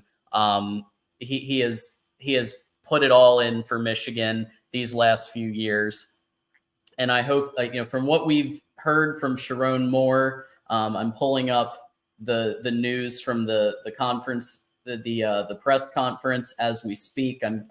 I tried to listen before the game, before I took over, but I wasn't able to get the tape on with enough time. But I did see that Sharon Moore says he was on the phone with his mom, and we got some positive news. No timeline for recovery, but that is absolutely massive. That he is gonna. It does sound positive. We also heard couple other things that I'm getting tweets on. Sharon Moore had said that there's never really pressure because the players are so prepared. The way that they attack things make you feel prepared. So that's obviously really huge. Just so many ramifications. Obviously, this is a playoff this leads to the playoff. Sharon Moore, an interim head coach, defeating Ryan Day. An interim head coach defeating Ryan Day. Absolutely massive. My first take is that Michigan looked like the more determined and experienced team on the field. While I do think that Ohio State played their best game of the three in the trenches, Michigan was the more determined and experienced team by far. I want to give special, there's going to be a lot of kudos given, but Blake Corum, he obviously wanted to be there really badly, and he made some great plays, made touchdowns, 13-yard runs when he needed to make 13-yard runs. Just an absolutely great game from a lot of people, but Blake Corum getting his chance to be in the game, that was absolutely huge. Sharon Moore's play calling. How about calling a Donovan Edwards quarterback pass and Alex Orji in the run game? We knew that he was saving plays for this game, but I didn't know that he would have entire packages based on Alex Orji. That was really something else. We know that Donovan Edwards can throw the football, but to just have that as a feature again, like it was in the Iowa game, is just it was really great to see that again. A couple of things that I pointed out in the notes here. Colston Loveland was automatic practically. I thought they should even use him more. But Colston Loveland is by far one of our best receivers in the passing game, and we saw that. He had the most receiving yards, 88 receiving yards and 5 receptions. That's a tight end, folks. It's not a wide receiver. It's a tight end. And he did that. So aggressive play calling, obviously. I'm going to give the Leaders and Best Award from the coach's standpoint to both Sharon Moore and Jesse Minner for the creative play calling, the use of motion. It looked a lot more like the first 8 games than the last 3. I just thought he did a really great job in play calling there. Again, I've already pointed out the Donovan Edwards pass, the Alex Orji run plays. He also just made some really tough 4th down decisions when they needed to happen, unlike Ryan Day, who chose to punt, chose to field goal to try to keep going. Sharon Moore made plays to win the game on 4th down, trusting, we all thought that he was going to go to Corum on that 1 4th down, and he does a play action to Loveland, which was one of the, I think, defining plays in the game. We also had, of course, on the defense, just some incredible playmakers. Will Johnson's interception was what I believe was one of the defining statements in this game. Early on, to pick McCord off like that was basically saying to Ohio State, we're better than you. You might have tried harder this year, and they did, but we're better than you. We're going to pick your quarterback off. And obviously the Rod Moore interception sealing the win at the end of the game, absolutely iconic. Because let's face it, Ohio State played their best game against Michigan this game since 2019. They matched us blow for blow for the most part, and it was really these 2 interceptions with Will Johnson and Rod Moore that really were the defining plays to make the momentum, really seal the momentum for Michigan. Leaders and Best Awards on the defense, Mike Sanderstill, Rod Moore, Will Johnson, Mason Graham, and Quentin Johnson all had just really strong games. So a lot going on there. We do have our first caller. We're going to take some calls the next hour or 2. So call the show. We should also have, let's see if we can see if we can get Dre on as well. But we do have our first caller, Chris Foote. Hey, John. Chris, thanks for calling into Michigan Postgame Live. How are you? How come you're picking Iowa to beat Michigan in the championship game? Oh, I am not at all. You're wearing an Iowa jersey. I am not wearing an Iowa jersey. It This just is is- probably this the way is- my it looks sort of like it is, but that's okay, I guess. Yeah, Tyler, no, this is number 2. a Charles Woodson jersey. Yeah, no, that's cool. I didn't catch the game, to be honest with you. I'm sorry. So I can't really ask you anything about that. But do you have what do you think about the playoff? Do you think there should be 2 Big Ten teams selected? No, it's gonna. I don't think Ohio State's getting in unless Washington loses this one to Washington State, and Alabama loses to Auburn, which it looks like Washington's taken a lead 14-7. I think whoever wins that championship, Washington or Oregon, are going to be in the playoff. I think Georgia's going to be in the playoff. If Alabama beats Georgia, they're going to be in the playoff. And then, of course, Michigan has sealed a playoff spot unless they lose to Iowa somehow. I do think you have to beat Iowa to obviously to win to be in the playoffs. So my guess would be Georgia, Michigan, Oregon, because I think Oregon's going to beat Washington, and right now I'm going to say Alabama, but you never know. Could be someone else. Could be Florida State. I don't think Ohio State's backing in. Seems like there's a little bit, more competition at the top maybe than from what I remember it being last year. Do you feel the same way? Yeah, I mean, 11-0, five teams were 11-0 going into this game. Yeah. So the other, if you don't mind, and I don't want to take the attention off of Michigan. I know that's what we're supposed to be talking about. I didn't catch the game. That's the only thing is I can't really say much about it. But, I did have them just for information's sake. And I don't know if it really matters, but I rated them number 1. Actually, from the very first time, from the first game, I think they've been my top team the whole season. So it wasn't like a big surprise to me to see them win, even though I kind of thought they might. I didn't know what Ohio State might do, but I kind of expected actually. Well, I didn't really know, but I was kind of hoping Michigan would win, so I was happy about that.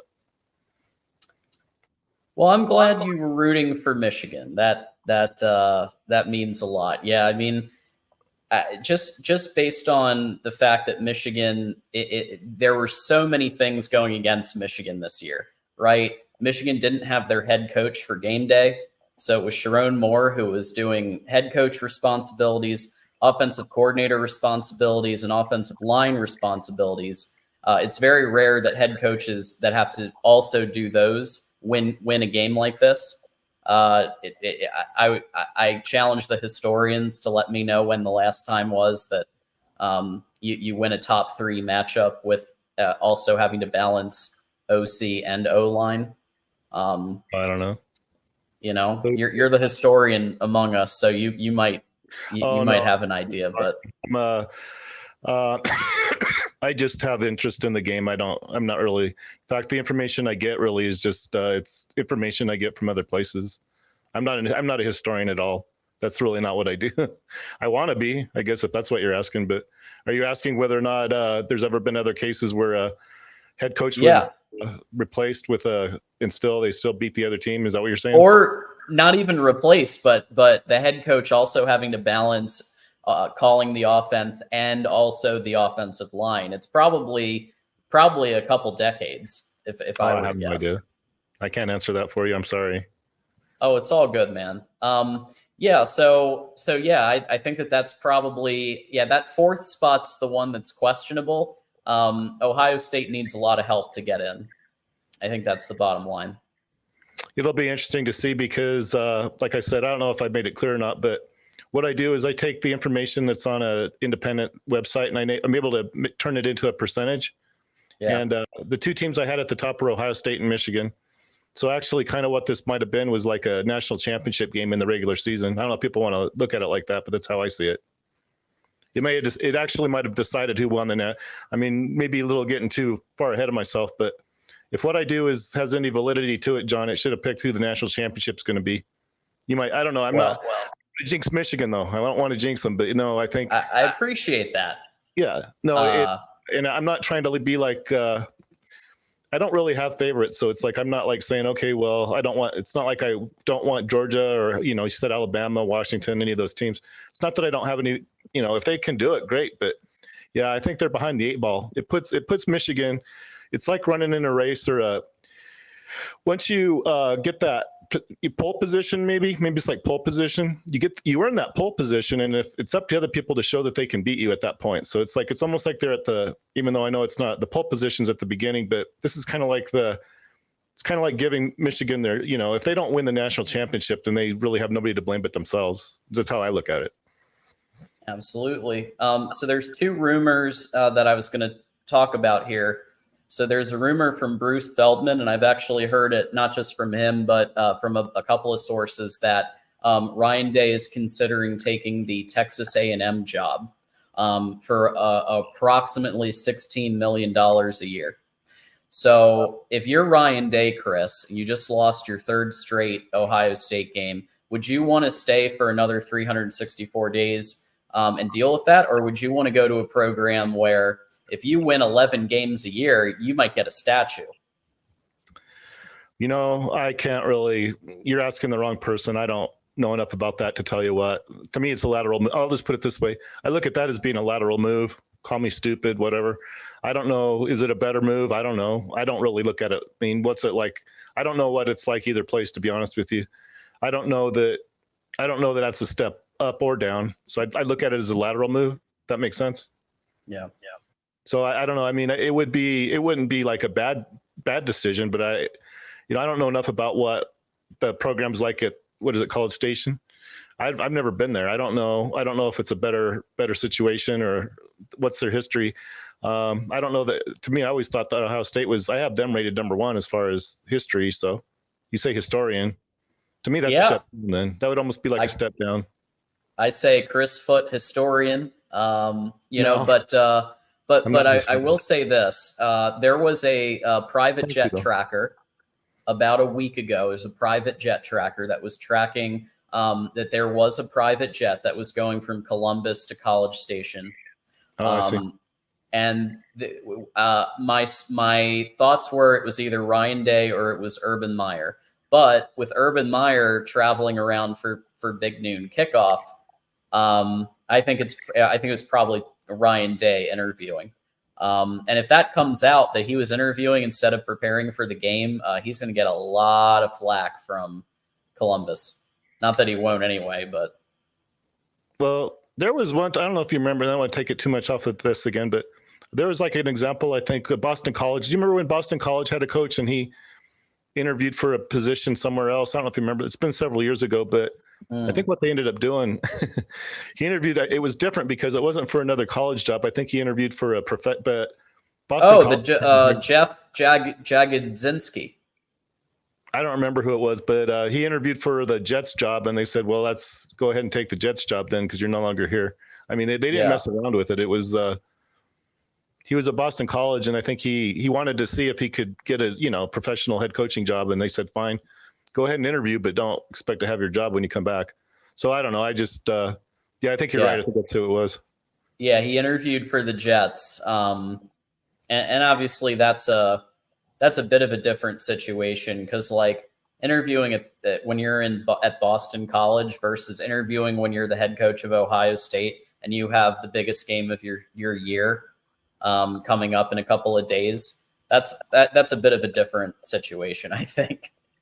Oh, no doubt. I mean, I guess maybe it's not a fair comparison, but you asked me whether or not that would be a step up. I don't know that I would look at it as a step up, but maybe I'm looking at it wrong too, though. I don't know. I look at it as a lateral move, I guess. But I wouldn't think that he'd want to leave there, but maybe I'm wrong. You know more about it than I would. I don't know anything really.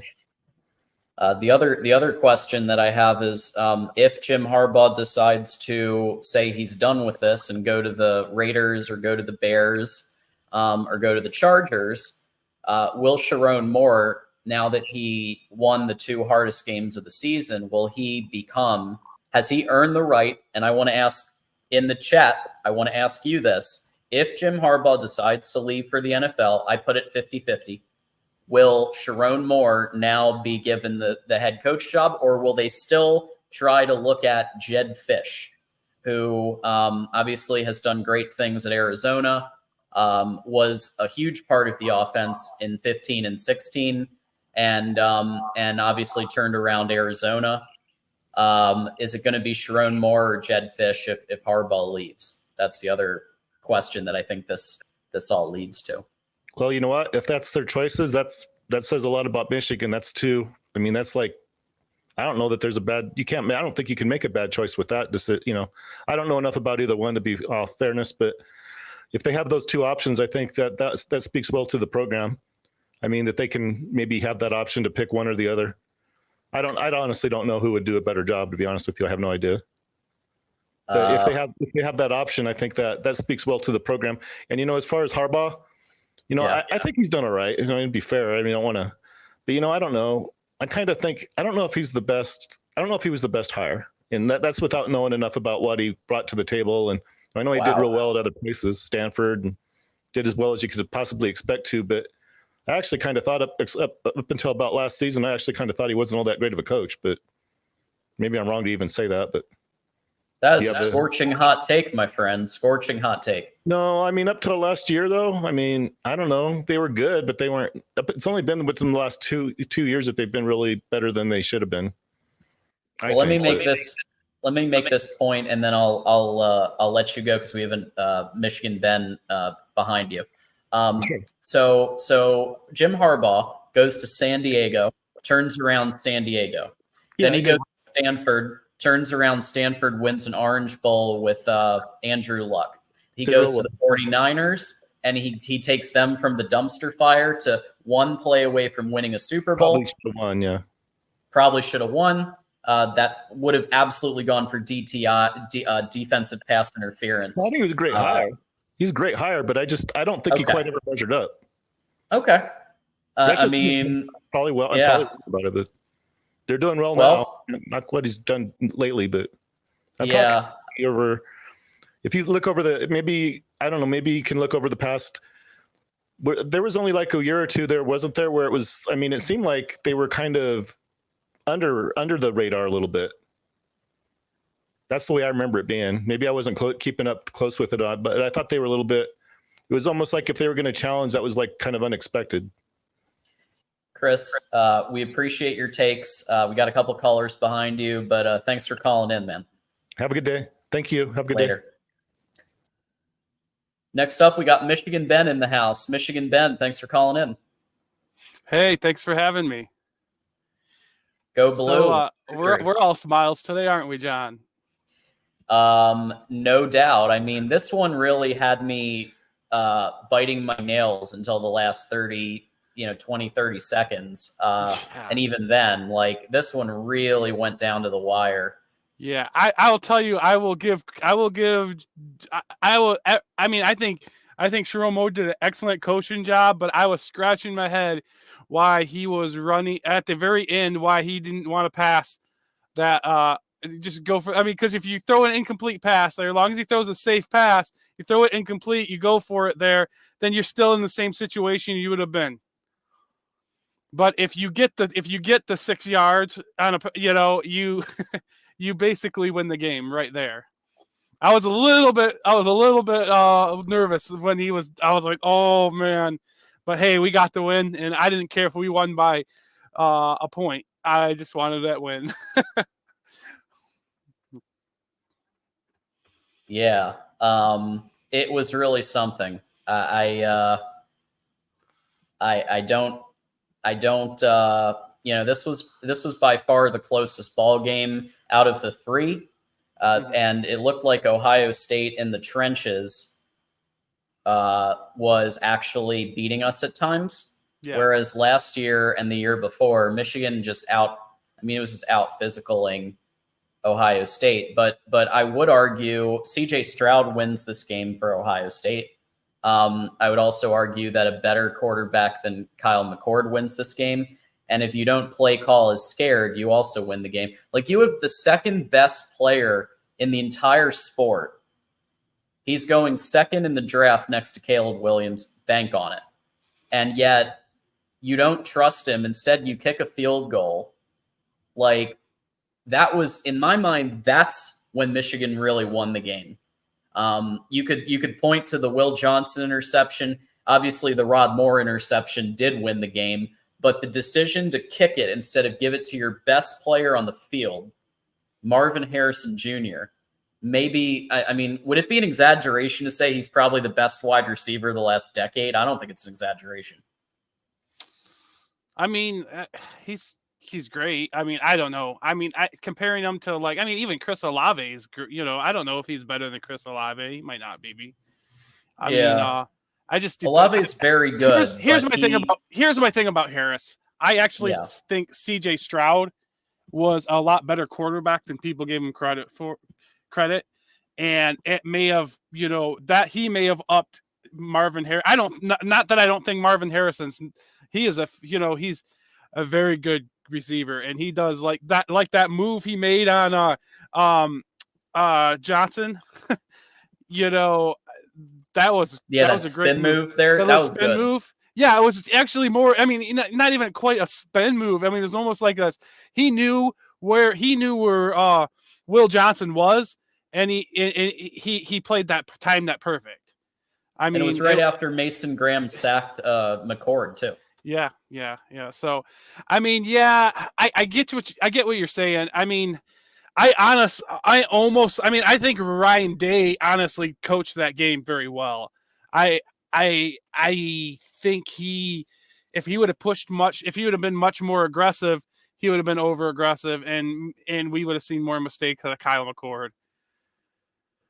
I think it's possible. Yeah. I mean, he threw an interception in the first quarter, and he played pretty good the rest of the game, but we could have seen more mistakes. I don't think Kyle McCord was quite just. I mean, I agree with that part. I mean, I agree if they would have had a better quarterback, that would have been a different game.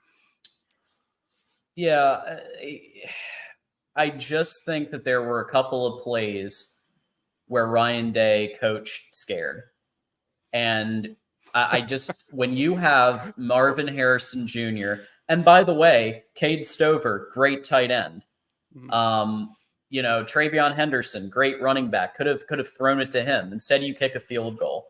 I just think that, and then compare that to Sharon Moore. When Sharon Moore was faced with fourth down situations, he runs Blake Corum, or he does a play action to the tight end to get Colston Loveland the ball.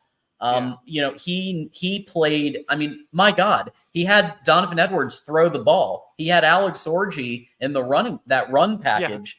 He play called much more to win the game, and I think Ryan Day play called to not lose. And that was the difference in the game.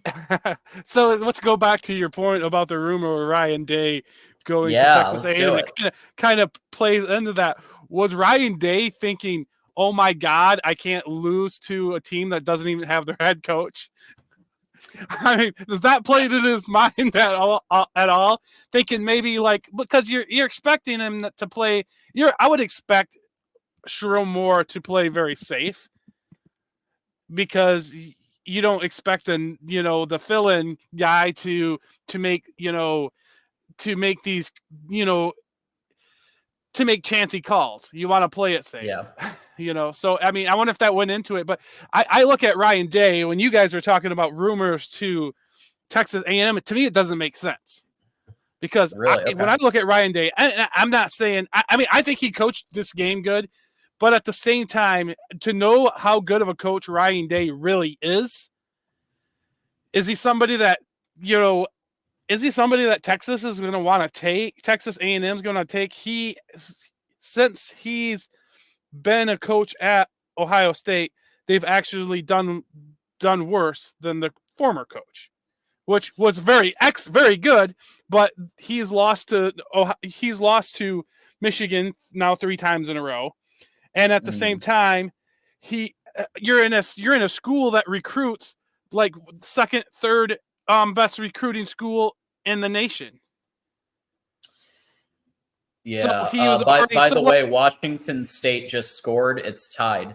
Oh, wow. Washington 14, Washington State 14, and this game has playoff ramifications too. So if everybody's asking who's going to be in the playoff, if Washington loses to Washington State, I think that impacts, like let's say Washington then goes on to beat Oregon in the championship. That may impact if Washington gets in, or if Oregon gets in. So we got to watch this game pretty closely because now we're playing the defensive game of we're probably going to be in the playoff, barring an absolutely devastating loss to Iowa. I just don't. I mean, they're a great team defensively, but I just don't see that they're going to beat Michigan this year. Yeah. So now we're playing let's see who's going to actually be in the playoff. But Michigan, Ben, I got a couple callers in the line here. Any final thoughts for us? Yeah, I don't see a final thought. Let me go. Okay, so if I'm going to go with, I don't see. I agree with you on the Ohio State thing. I don't really see much a very easy path for them to make the playoffs this year. Yeah, I see it being. I see Washington, Oregon State, and Florida having easier paths to get there. I don't see Florida State not. I don't see them bumping Florida State if Florida State wins out. I mean, I don't think it's as near as easy. I mean, it's possible, but even Alabama, I could see them bumping if Alabama wins out. Wins and even loses to Georgia, maybe Alabama, gets in above them. Who knows? But anyways, I'll let you go, man. I just it was great talking to you. Great win. Enjoyed the game. Enjoy your show. I'll just watch you for the rest of the night, man. Hey, thanks a lot, Ben. Thanks for being here. Go Blue. Have a good one. Go Blue. All right. Next up, we got Moose calling in. Moose, go Blue. Big win. Can you hear me? I can. You're good. Oh yeah, man, huge one. I'm so excited, dude. I know we were talking earlier in the game, and it's like, I got. You know what? I've been but it's mostly the Ohio State. Some of the trolly ones. I've been on Ohio State a lot this year, but I got to give them the respect today, man. That's a really good football team we just beat. It was a classic, man. That game was a classic. Came down to the wire. I noticed some people on Twitter, some Ohio State fans on Twitter, are already making excuses. They're saying that Roman Wilson touchdown wasn't a touchdown. It was clearly a touchdown. If you watch the replay, 100%, because he made the catch.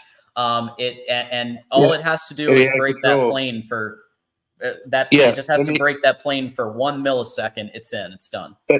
Yeah, and he maintained control of possession all the way down until he hit the ground, and when he was down, and the ball wasn't stripped until after he hit the ground. That's clearly a touchdown. I don't know why they're doing it. That's crazy.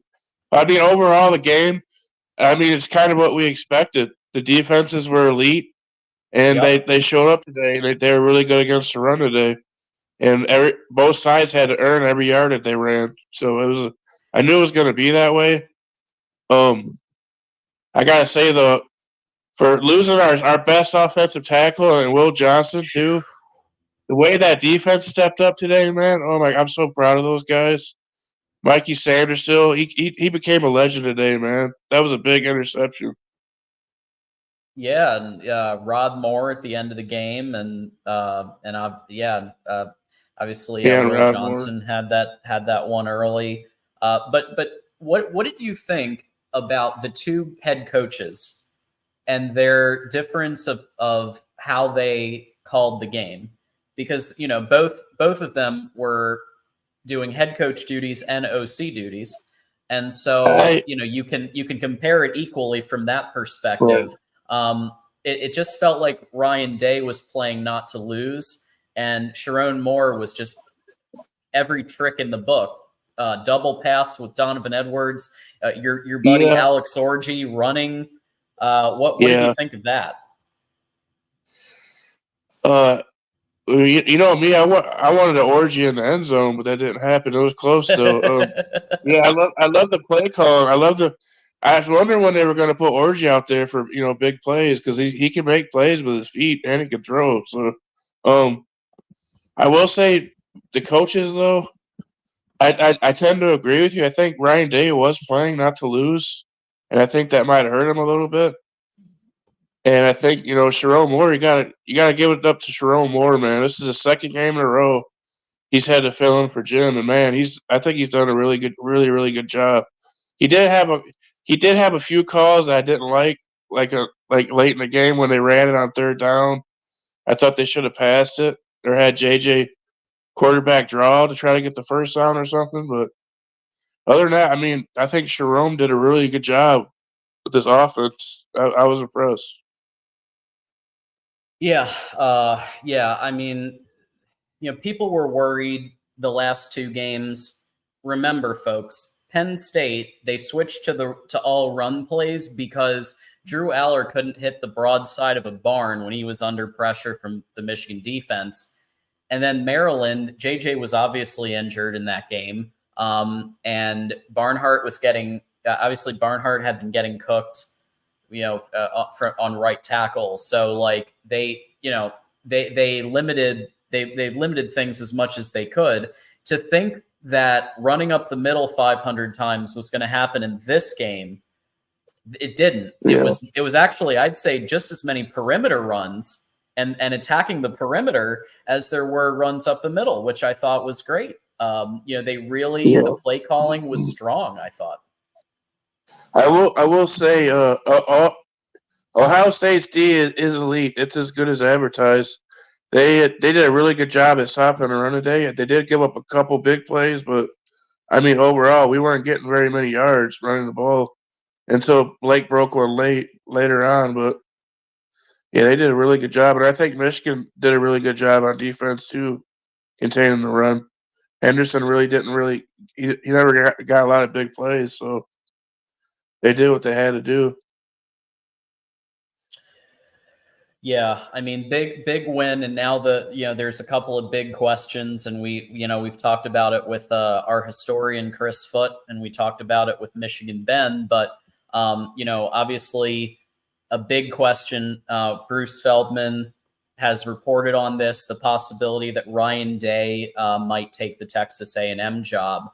If I'm Ryan Day, and I have the choice of another year of getting berated, death threats. I mean, these Ohio State fans are just relentless. You lose one game a year. Meanwhile, Ryan Day might get a statue if he goes 11 wins at Texas A&M every year, and he's going to make more money. I mean, what would you do if you were him in this position? I mean, I've been hearing a lot about him taking a Texas A&M job. It's been going around a lot. I think it would be tempting for Ryan Day just because he's under. Because he's going to be on the hot seat for sure now, losing 3 in a row without a head coach for Michigan. I thought about this, John, and I'm like, maybe he should take a job, but then again, I'm thinking, you know how good Ohio State's class is, that their recruiting class is. So I think Ohio State's going to be even better next year. So I think he's in a good spot right now, even though he didn't win. If I'm him, I'm probably staying. I'm going to try to stay another year because that class is going to be loaded next year. I think they're probably. I hate to say it, but they're probably going to beat us next year because we're losing a lot of players to the draft. So I think we're going to have a down year next year. Yeah, I mean, I think you're right. I think Ohio State's about to get Air Noland, and they're losing a lot of playmakers, but they're still going to have a lot of great playmakers all over the field. Meanwhile, Michigan loses almost the entire offense, right? With the exception of Colston Loveland, Tyler Morris, Morgan, a few others. They're losing almost everybody. And so, and there's absolutely a possibility Jim Harbaugh goes to the NFL. I think it's 50-50 right now. Yeah. And so if all that happens, I'm predicting Ohio State. My prediction before we even had this game and weeks ago, I said Michigan was going to win in 2023. Ohio State's going to win in 2024, just by the nature of what's happening. Yeah. I mean, if I'm Ryan Day, I mean, there's no guarantee you're going to have success if you go right now to Texas A&M. I mean, they do have some talent there. They do have some 5 stars, but mostly 5-star or 4 stars and some 3s.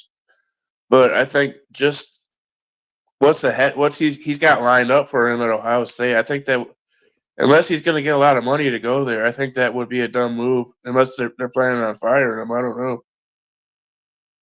Which is also a possibility. I don't think they're firing him. I think his seat's going to be hot. You can't fire a coach for going 11-1. I'm sorry. He's a good coach. He's not a bad coach. He's not been able to get over the Michigan. He just hasn't been able to get over the Michigan hump.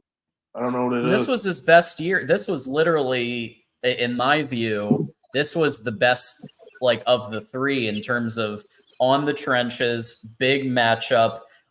They were beating our O-line at times, and they were beating our D-line at times. It was very evenly matched, and Michigan, I think, just had the better quarterback and made a few more NFL throws, made a few play-calling decisions that were very aggressive and worked.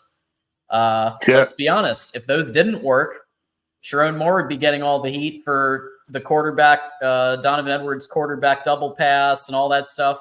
Like, the fact is, sometimes the ball's shaped funny and it goes one way or another.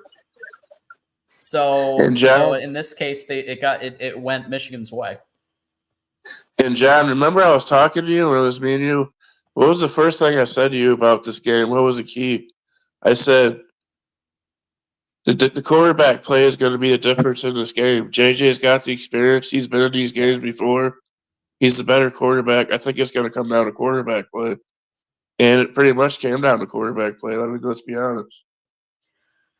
So I have to ask you about the head coaching situation for Michigan next year. There's a possibility that Jim Harbaugh may have to sit out the vast majority of the 2024 season.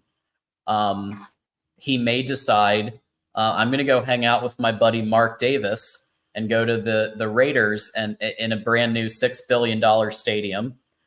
He'd be able to draft J.J. McCarthy. He'd be able to draft Blake Corum.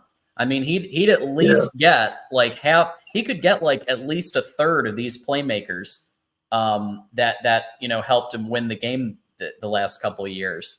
I don't think he'll get everybody, but he could get JJ. He could probably get Blake. He could probably get Zach Zinner. He could probably get, 1 or 2 others, that helped. And he could obviously trade for Ronnie Bell if he wanted to, or he could get a lot of the Michigan playmakers and bring them to the Raiders or bring them to the Bears or another franchise. And he'd probably still have to sit out a few games, even in the NFL, because Goodell has this thing about honoring the NCAA punishments.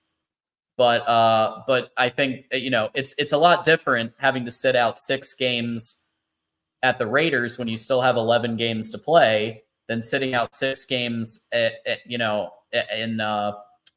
college, right? So I think he's going to, I'm 50-50 on if he's staying, and then who becomes the next head coach if he does go. Is it Sharon Moore now that he beat Ohio State, or is it going to be a Jed Fish or somebody else? I mean, what would you do if you were Ward Manuel and Santa Ono, and you had to face that?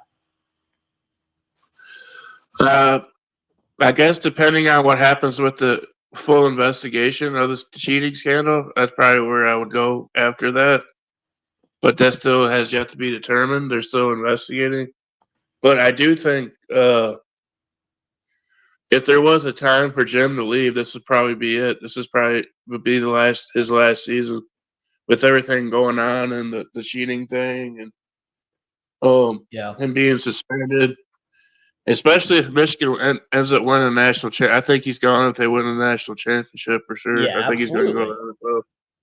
He did everything he hoped to achieve at Michigan if he wins the and I will say this, my goal is winning a playoff game. I just want to get that stigma off our back. That's you what lose to Georgia in the national championship game. That's respectable. Obviously, you want to beat Georgia, but they just look so freaking good this year. I Like- think we can beat Georgia if we get there. We can. I think so. Yeah. Well, I was telling Tim Prangley, I was like, he said you guys look legit this year. I said, yeah, we do, but I'll fully invest into it when I see Michigan actually win a semifinal game first. I want to see them win first, and then I'll start believing. Yeah. Conundrum, Harbaugh and NFL. Conundrum says 90%. I say 50. I think it's a coin flip. But yeah, if it really does depend, like you said. If Michigan pulls off the national title, he's probably gone. If they don't, he might be gone anyway. And if he, but yeah, if he wins the title, he's achieved everything he can in college football. So, right. And let's be honest, Michigan's going to win 3 straight Big Ten championships. I mean, I don't mean any disrespect to Iowa and their fans, but I don't see that game being competitive at all. yeah. I mean, if Cade and Eric All were still in, at least it would be an interesting game. I just don't see, based on what I've seen offensively on the field. Remember, their OC is somebody who's already been fired preemptively. So he's what we call a lame duck offensive coordinator. He's been told he's fired in a very public statement. At the end of the season, they're parting ways with him. So I honestly, if I were them, actually what I would do is I would try to call somebody up to play call this game, like a Bob Stoops or a somebody who might be able to come and step in for a game. Paul Christ, somebody, because you're really going to give your play calling to the guy who got fired. That to me is really, you have a shot at winning the Big Ten. Well, that's what I was telling Erica. I was a good OC away from being a Big Ten, right? From being competitive, from contending for Big Ten titles, and that's all they really need is offense. That's been their issue. Their defense has always been very good or elite almost every year. So that's always been an issue, and I think that I think Iowa's defense is good enough to keep it low scoring, but the issue is their offense has to score points, and I think that's going to be really difficult to do against our defense.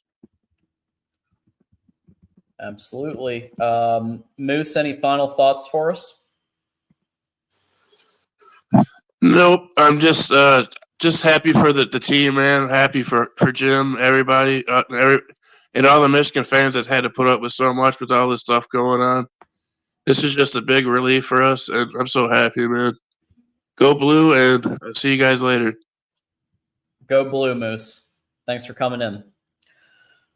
All right, up next on the line, Golden Playbook in the house. Golden Playbook, thanks for calling. How's it going, man? It's pretty great. It is, can't complain. Michigan wins a 3rd straight against the world-famous Ohio State Buckeyes. Yes, that was a good game to watch, for sure. And I just wanted to say congratulations to you guys. Thank you. And root for you guys to win the national title, honestly. Wow. You guys actually look legit, I think. So. Well, I appreciate that. I mean, I think the issue really is that I don't think so.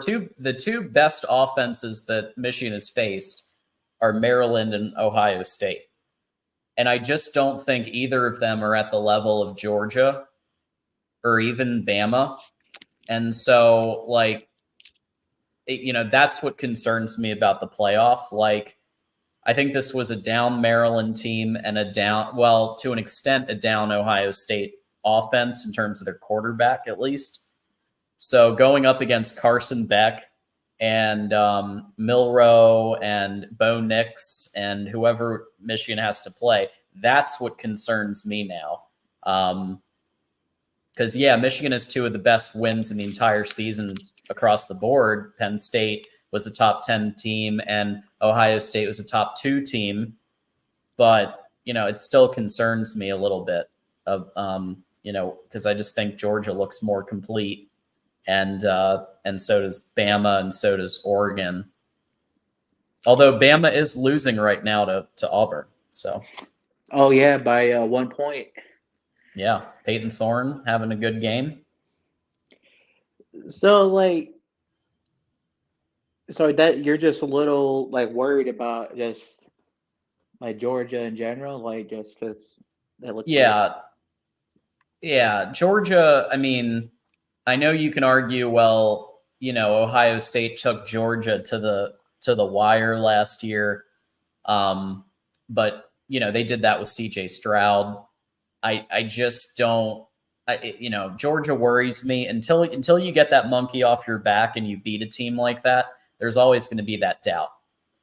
That's the final boss. I mean, that's why Michigan, and everybody laughed at Michigan for creating the beat Georgia drills throughout the year, and everybody said, "Ha, beat TCU first." But the reason they did that is because they realized, the best teams, the elite teams, are preparing for the playoff all year. Georgia probably has drills for the playoff all year. I bet Ohio State had drills for the playoff, and that's why they were so good against Georgia last year. And so people saying, haha, beat Georgia. Well, no, it's just preparing for the postseason instead of not at all like we were doing. Whereas, because before it was all about Ohio State. It was all about beating Ohio State. It was all about winning the Big Ten championship, and then we'll figure it out. Well, you can't do that against Georgia. You can't do that against Oregon, this Oregon team. These are teams that are going to be extremely tough opponents, right? Right. So we'll have to see how the beat Georgia drills have helped. Yeah. I don't know. I legit think you guys could do it. I mean, I'll just have to, like you said, they'll have to have just a perfect game, Yeah. I think they could do it personally. Question for you, and I'm asking everybody. So the rumor on the street, Bruce Feldman and others have reported that Ryan Day is in talks to be the next head coach of Texas A&M. If you're Ryan Day, do you take that job?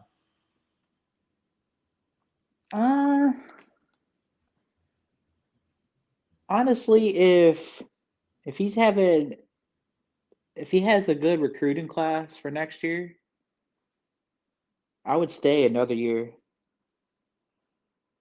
But I mean, I don't know. I mean, yeah, I would stay probably another year at least.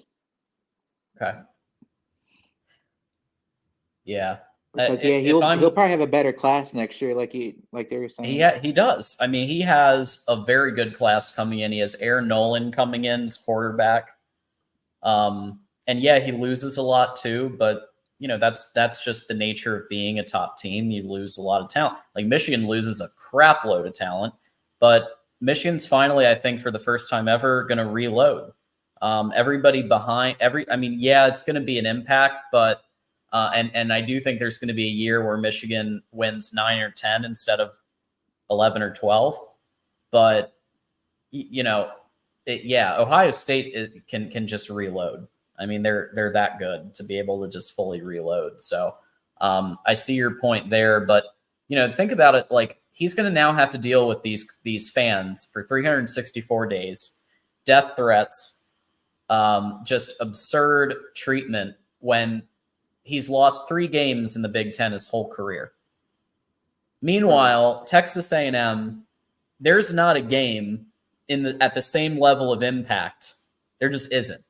You want to beat Alabama if you're Texas A&M. You want to beat Alabama, but there's not that same type of game with the high stakes of a Michigan, Ohio State. There just isn't. And I think if he goes 11 a year at Texas A&M, they're probably going to erect a statue Whereas here at Ohio State, he's just like, he has to deal with all this. And so if I'm him, I'm seriously, apparently he might get paid $16 million a year. Like, I'm at least considering moving. Right, that's a good point. Yeah, because he'll probably be getting like death threats and all that. He'll probably eventually get tired of it, end up going. I definitely think he's a good coach, but he just hasn't been able to get over the hump against Michigan. Is all. Yeah. It Yeah, kind I of hear reminds you. me of Brian Kelly a lot. Like, Yeah. I mean, Brian Kelly, to his credit, he had some great Notre Dame teams in there. You know, it's tough to win at Notre Dame. It's tough to win it's tough to recruit and win where you've got extremely rigorous academic standards. yeah, It's cold. It's a very hard place to recruit. And, you know, so to be able to pull together the classes that he was able to pull together and win games, you know, obviously he had trouble winning big games, right? He beat what was it? He beat Michigan State once. He had a couple of big games that he won in his career, but you know, and Michigan's a tough place too. It's cold, rigorous academic standards. Again, they don't do NIL like they should. I've been on record as saying that, you know, because they give NIL to the current students, which I agree with, but you have to save some for getting a couple of 5-stars these days, because at this point, you don't get a 5-star unless you pay them to even get on campus. Like no 5-star will come on. Like, it's rare to get a 5-star to come on campus without paying them. And then you really need to give them a bag. Like, we're up against LSU right now for Bryce Underwood. I think that he's going to LSU because he's going to get paid. right. You know? Yeah, Brian Kelly, I think, was a pretty good coach. He just couldn't like get us over the hump. Like, especially when we made the playoffs, he'd always get like stomped or something, and just couldn't do nothing really in the playoff. You know, at least he got us there, but he just wasn't able to get us over, you know, the hump. Because again, it's pretty tough. Usually you guys had to play Alabama. Yeah. Like, usually you were up against one of the really good Alabama teams. Yeah. So that's tough for anybody. I mean, unless you're 2018 Clemson or you're Georgia, it's very tough to beat Alabama in the postseason because they prepare for it all year. They have 5-stars all over the field. So I wouldn't be too upset about losing in the playoff. Like, you got to the playoff multiple times. You got to the national championship game with Brian Kelly. The question really, and here goes Auburn with another big run. They're up 21-20, and it looks like they're knocking on the door to 28-20 against Alabama. Oh, they're in the red zone, huh? They're in the red zone. And these games have playoff ramifications. You know, so like, if Bama loses a second game, they're out. Doesn't matter what happens in the SEC championship, they're out. Right. If Washington loses against Washington State, it's 14-14 right now. You know, I don't think they're in, even if they're a conference champion. So, you know, I just think Washington's looked a lot weaker against some of the opponents, and you know, I think they're going to look at strength of schedule and they're going to look at other things. Whereas Oregon's looked really dominant, and I think they're going to factor that in. So I think Oregon will be the only Pac team with a chance to get into the playoff if they win. Oh yeah, I could totally see them beat Washington in the Pac-12 championship. Yeah, they look really good. Any final thoughts for you, Golden? So, like, what's your thoughts on? Do you think that Jim Harbaugh is going to stay at Michigan, or do you think he's going to go to the NFL, do you think he should stay for another year?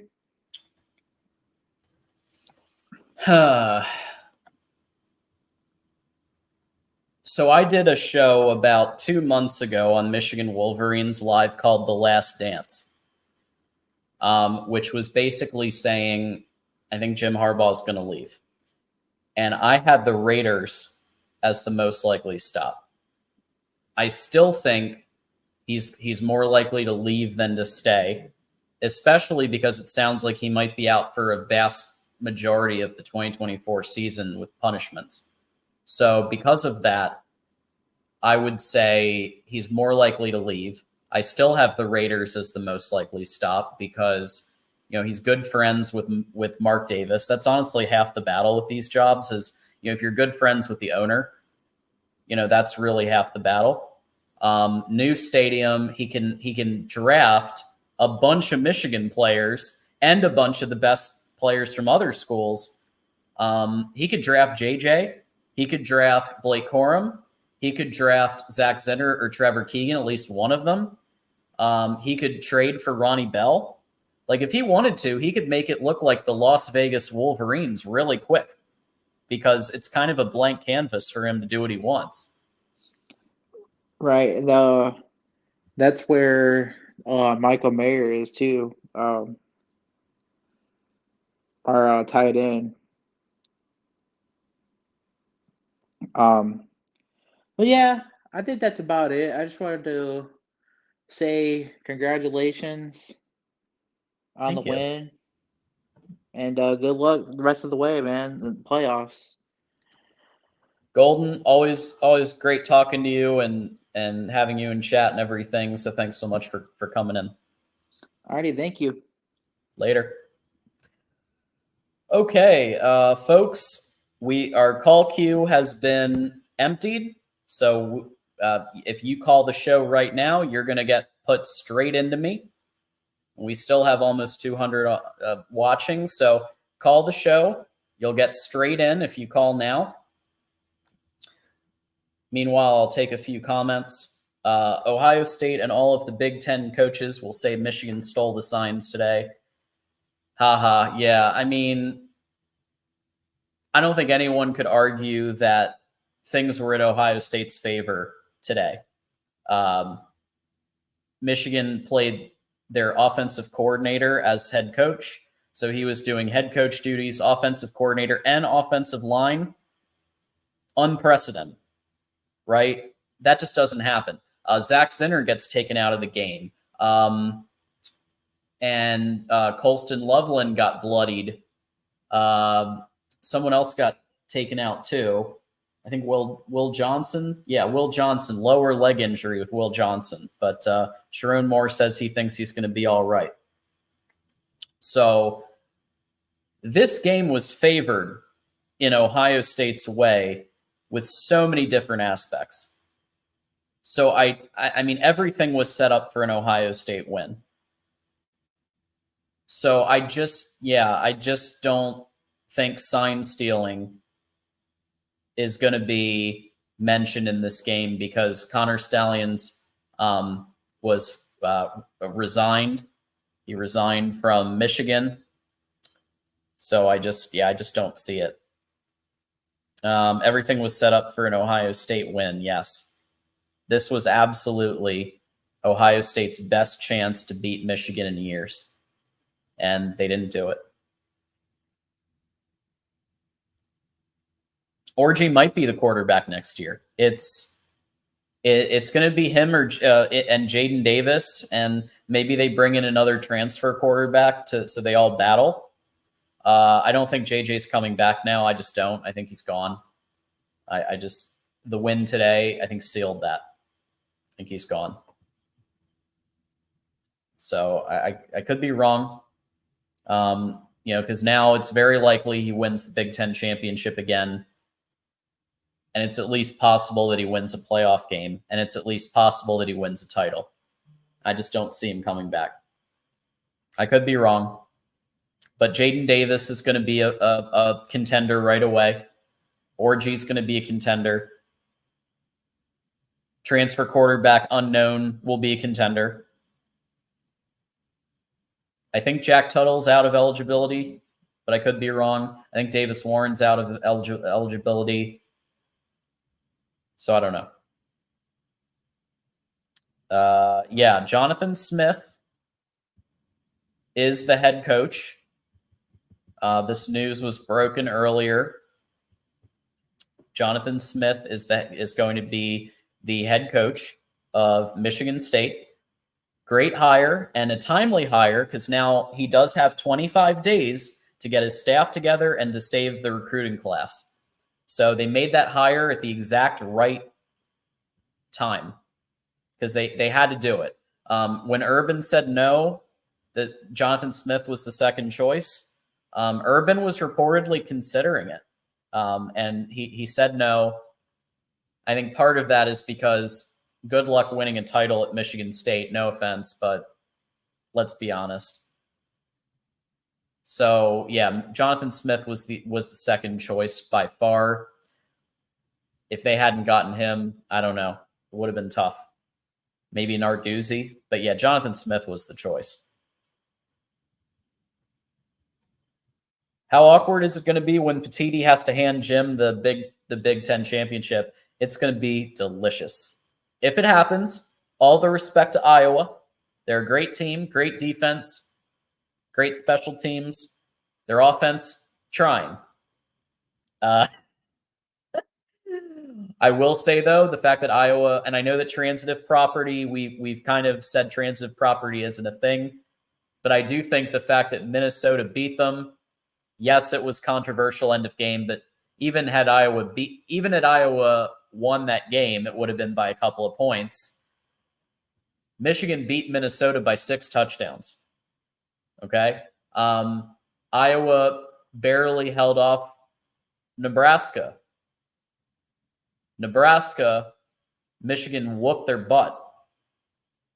So, like, I know transitive property isn't, we can say what we want, but I'd say that's a pretty good sign for Michigan. And so Petiti is going to have to hand the Big Ten championship to Jim Harbaugh because they negotiated that he was going to be able to play he was going to be able to head coach the Big Ten championship. If he agreed to take the suspension today and for Maryland, then he was allowed to coach the postseason, including the Big Ten championship. So it's now 95% likely that Petiti, who just had a pissing match with Michigan, is going to have to hand Jim Harbaugh the championship trophy. Ohio State gave Michigan the best chance, the best game out of everybody, but they fell short. So it's going to probably happen. Charmin Ultra Soft Ryan Day. I think the team isn't soft this year, but the play calling was soft at times. Going for a field goal when you have Marvin Harrison Jr. on the field, I don't get that. There were a couple of plays that just were head scratchers. You got to trust your best player on that field. I just don't know why you don't.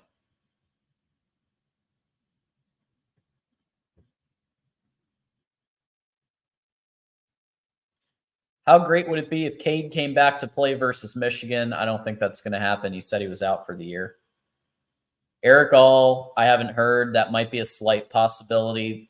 I wanted Cade versus JJ so bad, and it looks like it's not going to happen. It's unfortunate, but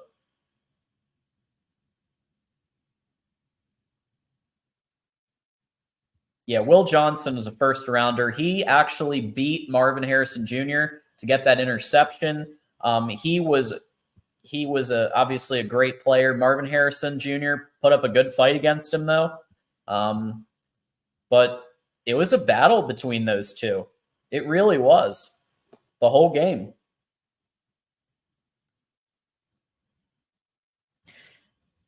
Yeah, Ryan Day's team was absolutely tougher this year. Absolutely. But the play calling today was very questionable at times. To not put it, again, I've said this repeatedly, but it just felt like he was play calling to not lose. Sharon Moore, on the other hand, he went for it pretty much every fourth down. Couple of field goals, but he went for it enough. And the play action to Colston Loveland on that fourth down, that was I mean, he probably was tempted to give it to Corum again, and he gave it. He called that play action to Loveland. Great decision. Donovan Edwards' quarterback pass, huge, right? To a wide open Colston Loveland, because they weren't ready for it. To put Alex Orji in, he got like a 13-yard run when he was put in at quarterback. I think part of this was because J.J. McCarthy's, they wanted, he's still a little banged up, clearly. He did have some NFL throws you got to give him that. Like that one throw into the end zone to Roman Wilson. He had defenders on both sides of him, and he throws that ball in the only place that it was able to go, just a bullet to Roman Wilson. But yeah, play calling was definitely Sharon Moore. And look, he didn't have Jim Harbaugh on the sidelines. I mean, this was one of the most impressive coaching jobs I have ever seen in college football. I mean, you might still want to give it to Jed Fish, but you can't deny Sharon Moore is going to be in the conversation if the head coaching job opens up. But, the other possibility, though, is that he gets hit by the NCAA and he might not be able to coach. So then Jed Fish does become a more viable option. So I don't know. I still don't think the NCAA is going to hit Michigan as hard as people think. And we've repeated this time and time again, but they will probably punish a little more for Burgergate because there's a receipt. They probably will punish some for violating the spirit of 1161, but not the letter, because technically that was written for staff, in my view, not calling up your buddies to go to games with iPhone film. And so I don't know if they're going to get vacated wins. I don't think they're going to get postseason bans. My guess is Michigan's going to get a fine. Harbaugh's going to get suspended more. And Sharon Moore and Jesse Minner might get a couple of games, and a couple of scholarships might get taken off the table. But who cares about that? Because NIL will cover up any reduction. I mean, we're very rich in terms of the boosters, the donors. So I could be wrong, but I just don't think they're gonna vacate wins. I just don't. I don't. Not for a rule that they considered getting rid of a couple of years ago, because now there's so much third-party film and so many third-party vendors that you can, So I don't know.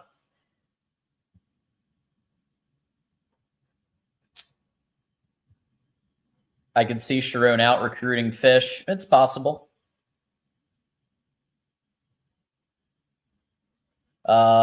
Michigan 30, Slow Ohio, Crying Ryan's 24. Go blue. Go blue, none. Go blue. James Richards, Dogs 3-peat looks like reality. I don't think you're completely wrong, but I think Michigan will give you a game if we play each other in the final. I don't think they're going to put Georgia and Michigan against each other in the semifinals, because I think they're going to want those two to face each other in the finale. So most likely Georgia will play somebody and Michigan will play somebody. And then those two, the goal is to get them in the final. But yeah, you guys have a ridiculous team again. Your defense isn't quite as good as last year, but you have a better quarterback, and I think that makes up for it. Best tight end in football. God, it's going to be a great matchup, though. I don't think it's going to be anywhere near as close as much of a curb stomp as it was 2 years ago. You guys had to face check down Cade 2 years ago. When JJ came into that game, he threw a touchdown. And I think they were still preserving JJ even in this game, because they know that JJ is going to have to be the quarterback next week and then in the playoff. So I still think with Alex Orji going in there, they're trying to preserve him. But we'll see. We'll see, James. It's going to be a great game. I can tell you that. Crazy stat. Days 1-6 versus top 5 teams and 54-1 versus the rest. I'm assuming those are Michigan 3 times, Clemson 2019. The win is against Clemson 2020, right? In the playoff, that playoff win. So yeah. Was Oregon a top 5 team when they came into Columbus? Maybe. I don't know. I don't remember. Thank you, Casey. Thank you. Yes, on Monday, Big Ten Live the Ocho, I'm going to hold myself accountable to my preseason predictions. We're going to go through every single team and how close did I get to predicting. And I would argue in this particular situation, people said I was crazy for predicting Iowa 11-1. Well, Iowa went 10-2 with a questionable call in the one game where it very well could have been 11-1. That's pretty close. So I thank you, Casey, and I have to root against you next week, obviously, but you know that I do like Iowa. I think they're I rooted for them this year as like a secondary team, because of Cade and Eric Gall. So appreciate that. We do have Jeffrey calling back in from Only Talk Sports. Jeffrey, welcome back. I wasn't going to do it because I was on with Mark earlier, but, no one was calling in and wanted to talk to you for a few. John, congratulations on the Michigan win. Happy for you and all the Wolverine fans. Sad for the Buckeye fans that are reasonable, not, some of the ones that are going crazy and melting down saying Ron Day should be fired. I mean, I don't think that makes any sense at all whatsoever.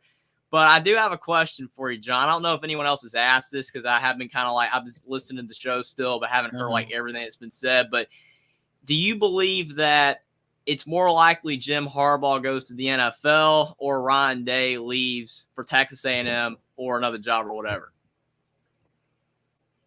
I think it's equal. I think both are going to happen. I think Ryan Day's going to take the Texas A&M job and Jim Harbaugh is going to take the Raiders job. I mean, you're not crazy, in my opinion, at all for thinking that, because the way that this rivalry is and these two teams, I mean, it's unbelievable that a fan base could be upset at a coach for winning all your games but losing one game. I understand that the standard at Ohio State, in Michigan, Georgia, Alabama's to win a title. I understand that. But you lose to one team for the last 3 years and you beat everybody else. You were this close to beating Georgia last year. I mean, if they had to beat Georgia last year, Ohio State in the college football playoff, and then won it all, because obviously they should beat TCU if they're beating Georgia, then the narrative probably would be a bit different right now for Ohio State fans because they won a title.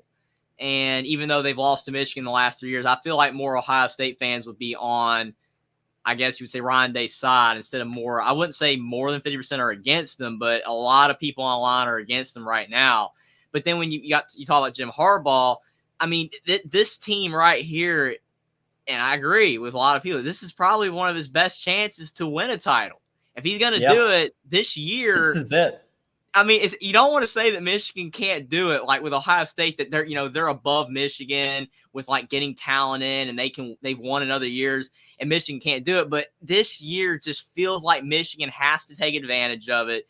If they're going to win it, it's got to be now. And if Harbaugh doesn't win it, then what if things start to go in the wrong direction because, he got in trouble and Michigan's got some cloud over it right now. And then you talk about the fact that they could start losing maybe to Penn State and USC and Oregon and Washington, all these teams coming into the conference. Yeah. He's not going to want that. And it's like, leave now while you're at your all-time high. While everybody, on the Michigan fan base is on your side and saying how good Harbaugh is compared to 3 years ago when everyone was saying the exact same thing about Harbaugh that they're now saying about Day. He can't beat Ohio State. He should be fired. So it does make sense for him to leave now while everyone's on his side before things could get turned the wrong direction.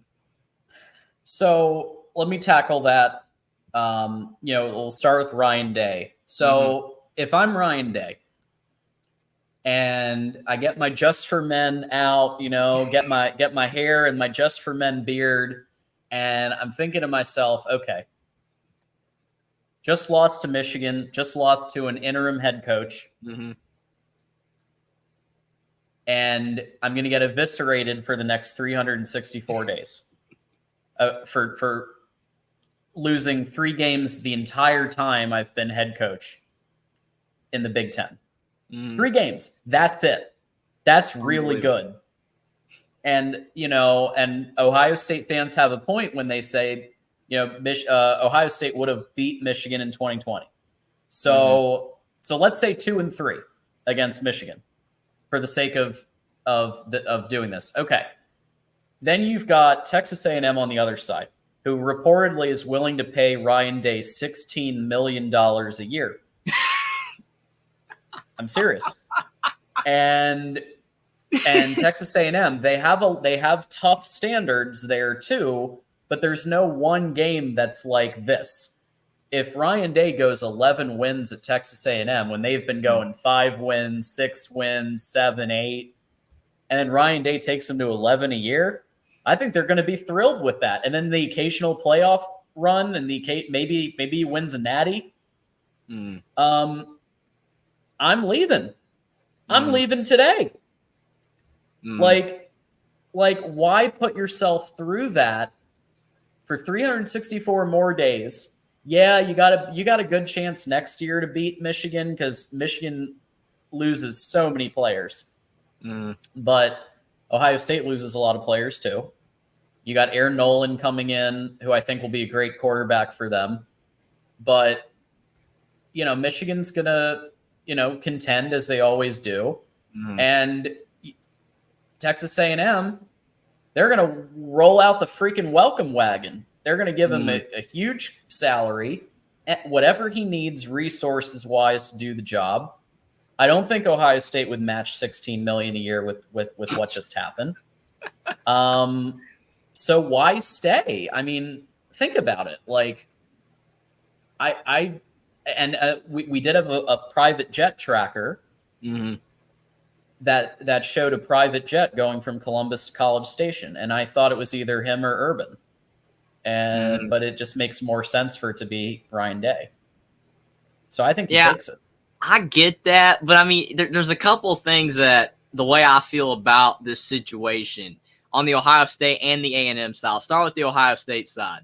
You talk about the fact that a head coach, a big reason. I mean, obviously money's a big part of it, and that's more of the A&M point that I'll get to.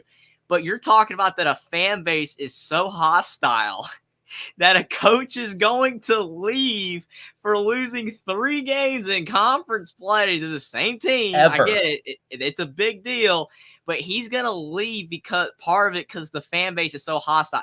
Who's going to want to coach in that environment? I understand that you're making tons of money and Ohio State is the resource. I get all that, but that just is a bad look to have a coach like Ryan Day bolt to another school because your fan base is so hostile toward that guy when he's done great.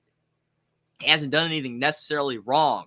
Again, losing the 3 games to Michigan, it sucks because you want to beat your rival, and obviously not beating Georgia in the college football playoff for them for winning a title. But other than that, they've been perfect in every other game.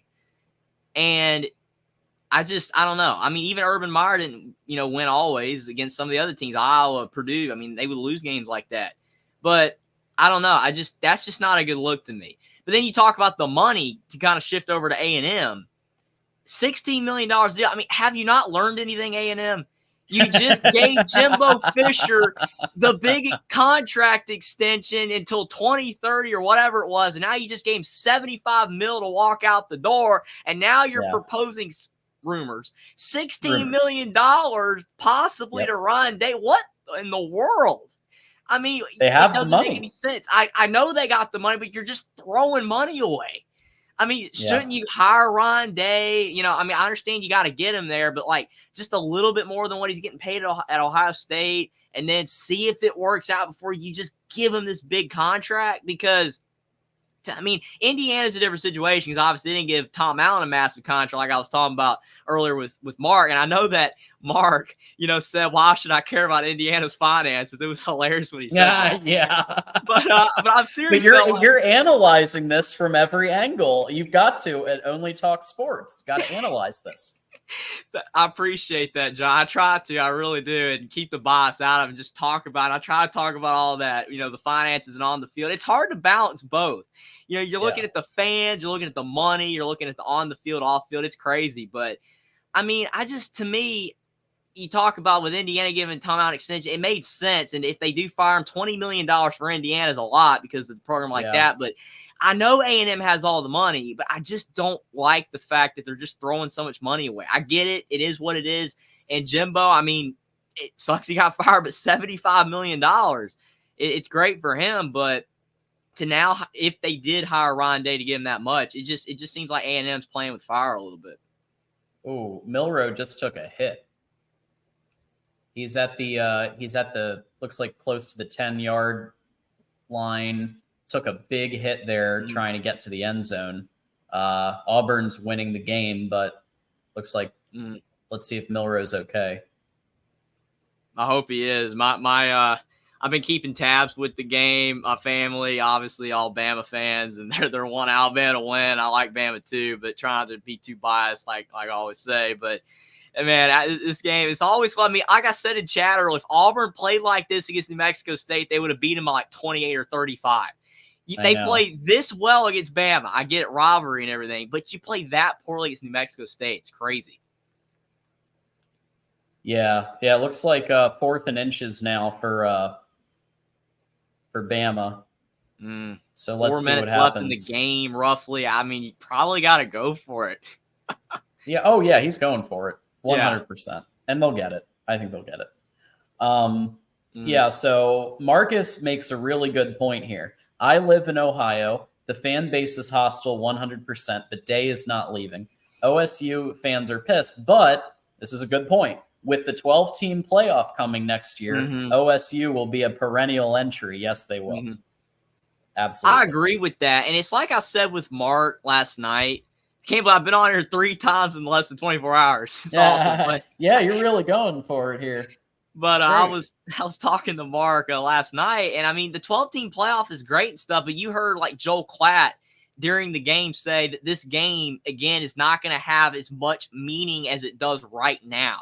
Because now that you have it where the divisions are gone, if Ohio State and Michigan both play each other and they're 11-0 and one loses, then they're going to rematch in the Big Ten championship game, and then they could meet each other again in the playoff. They could potentially play 3 times in the same year, and it's 3. Again, it's awesome, I guess, because you're getting all these big matchups against the same opponent and everything, but it makes that one matchup not as big a deal. This matchup had so much hype because it mattered so much, because most people understand that the loser was not going to make the college football playoff. And obviously, Ohio State can still get in if maybe Bama loses this game, if Florida State loses, if Washington, a lot of things break their way, they could maybe still get in. Very unlikely. But that's why the stakes for this game are so important. The loser couldn't make the championship game in the Big Ten. The loser's probably not making the playoff. But now that you have the 12-team playoff, it's going to make the game less important. It's going to make, just another game in the series. And I know that's a little nitpicky because, again, football games are football games. They're still going to be great watching Ohio State-Michigan matchup, even if it is multiple times the same year. But there's just something that's going to be lost. You're not going to have how big a deal this game was today because of how many implications that it had. Plus, with the added storyline with Harbaugh and everything. But it was such a big deal. And with the playoff, it's frustrating that with the playoff, 12-team playoff, it's going to make the individual matchups, I guess, less of a big deal, less important. 4th and inches. Here we go. Alabama, big play right here. Man, Auburn. Jordan Hare, one of the best environments. And a toss play, and they get it. Alabama scored. John predicted it. Well, I knew they'd get the first. I do think they're going to score, but sorry, I don't have the TV on. I thought they were at the 1. Sorry. Oh no, they crossed the they needed a 4th and 1. They got the 4th and 1. So now they've got they're at 1st and goal. But yeah, so 2 things. One, if Matt Zemek is listening, thank you for promoting the show. I know that you have a lot going on in your life, and you promoting the show means a lot. Matt Zemek hosts our Trojan Conquest Live every Monday at 11 p.m. Eastern, 8 p.m. Pacific. So, yeah, I mean, this was the last game, Michigan versus Ohio State, that means this much. You're right. I actually think that next year it's very possible, although I don't know if Michigan's going to be quite up there, but it's at least possible that Michigan and Ohio State play the game, then they play the Big Ten championship, and then they get matched up again in the playoff. That's 3 times. And I think out of every 10 years, it's going to be Michigan, Ohio State in the Big Ten championship 6 or 7 out of 10 years. Would that be Probably too much, or do you think that's about right? I agree with it. I mean, especially the way it's been lately. Penn State hasn't broken through. USC's not there right now. Washington is probably going to be worse in the future without Penix, and Oregon as well without Nix. They could still be really good, but yeah, they're probably going to be below Michigan, Ohio State most years. It'll be more competitive, and you might have maybe Ohio State, Michigan have a loss already on their schedule before they play each other. But then again, they're still going to make the playoff because it's 12 team, and you can lose 2, maybe 3 games. Someone in chat said that I'm too young to remember before the playoffs and the BCS. I actually am old enough to remember watching the BCS. I watched the Kick 6 game. I was 9 years old when that game happened. I saw the Kick 6 game, and I was like, Alabama's not making the national championship. No, it was sad, because again, wanted Bama to win, but yeah, I remember that game. Again, those games meant more because you had to win to make the championship game. You had to win with the 14 playoff. Now you're not. That's all I'm saying. I'm still going to love football, but it just makes these individual games not as important because you don't have it where the stakes are all on the line like they used to be. Penn State is 2 losses. They're in the playoff. They're in the playoff in the 12 team. Yeah. Even though they have 2 losses, even though they did the exact same thing they've been doing every year, James Franklin's going to get more credit because he made the playoff. But it's going to be less of a big deal that you made the playoff because there's more teams making it. It's all of it's just shifting narratives everywhere.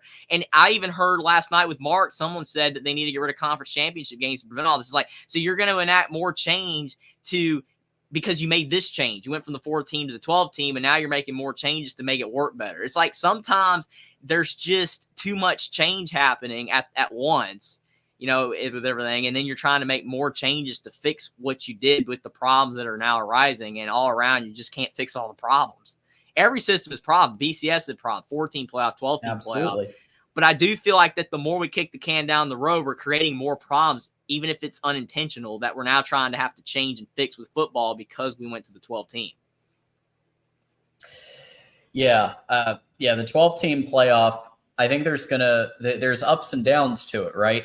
Because I think the positive of the 12-team playoff is we're going to get some awesome matchups that we wouldn't otherwise. Like Alabama, Ohio State, I think are going to play more.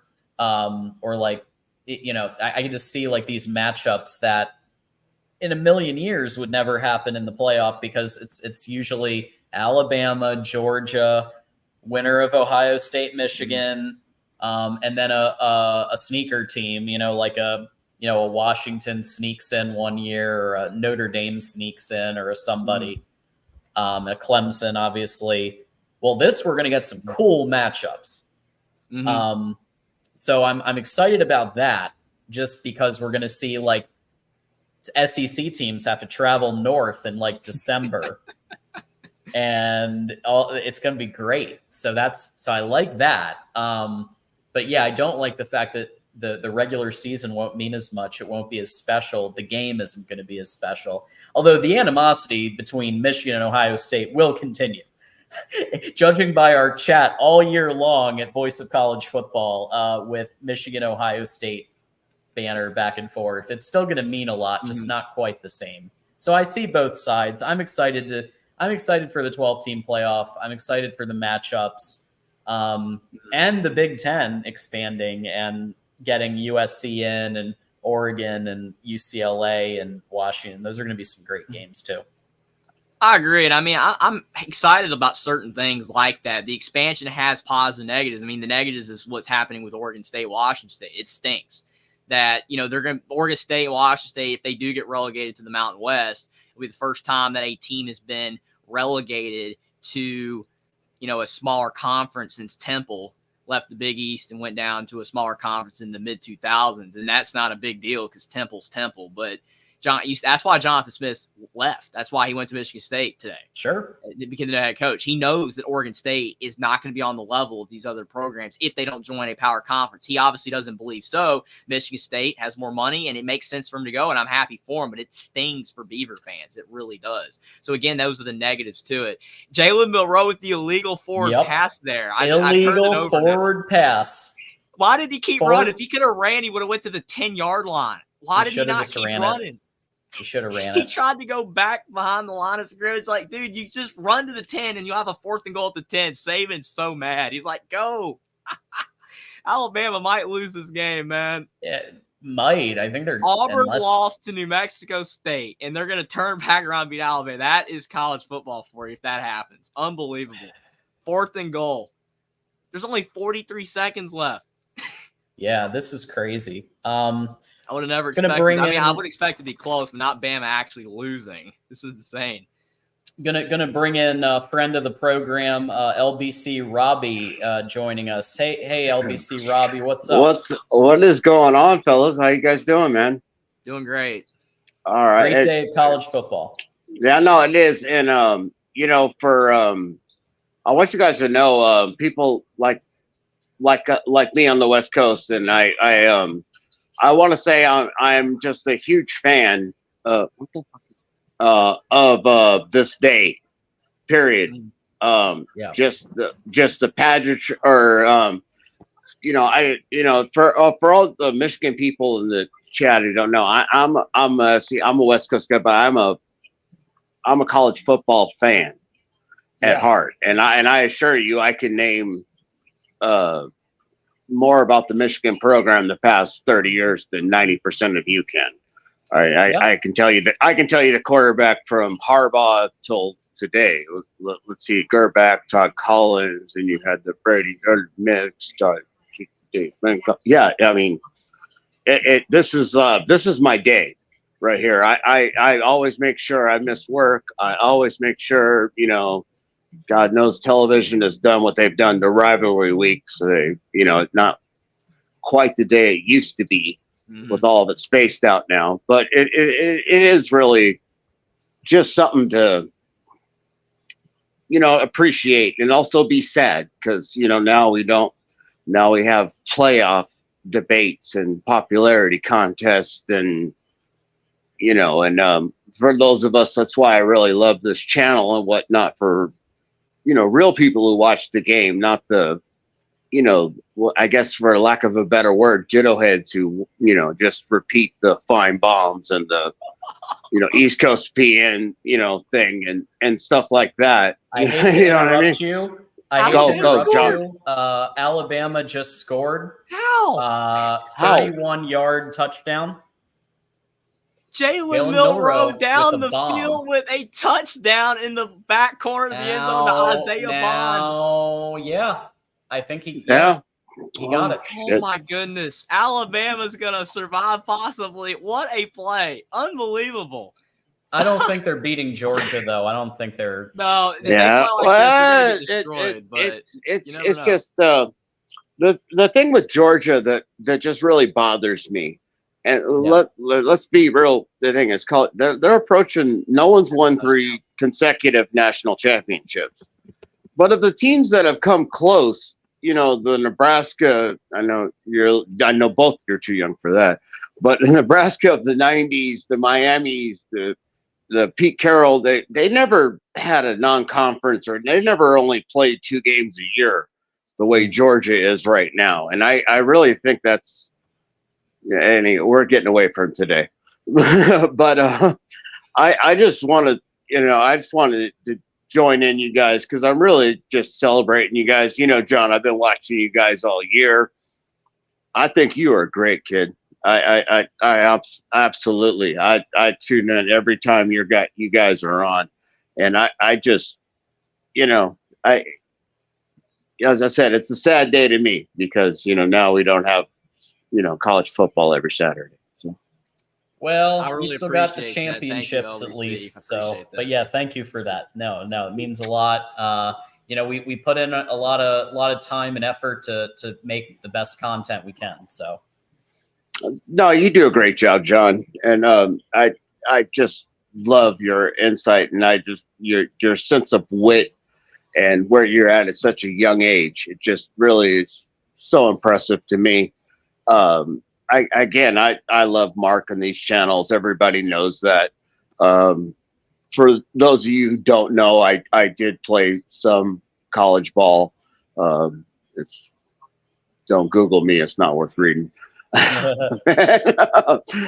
I just wanted to, as far as the one thing, I kind of just am on the mess thing with this Harbaugh Ryan Day thing, and I don't know if you guys saw it in the chat. I mean, how weird would it be if both Michigan and Ohio State had a first-year head coach next year? It would be crazy. Considering that and the whole. I mean, you got to give Michigan the step up in that department right now, but I really don't understand.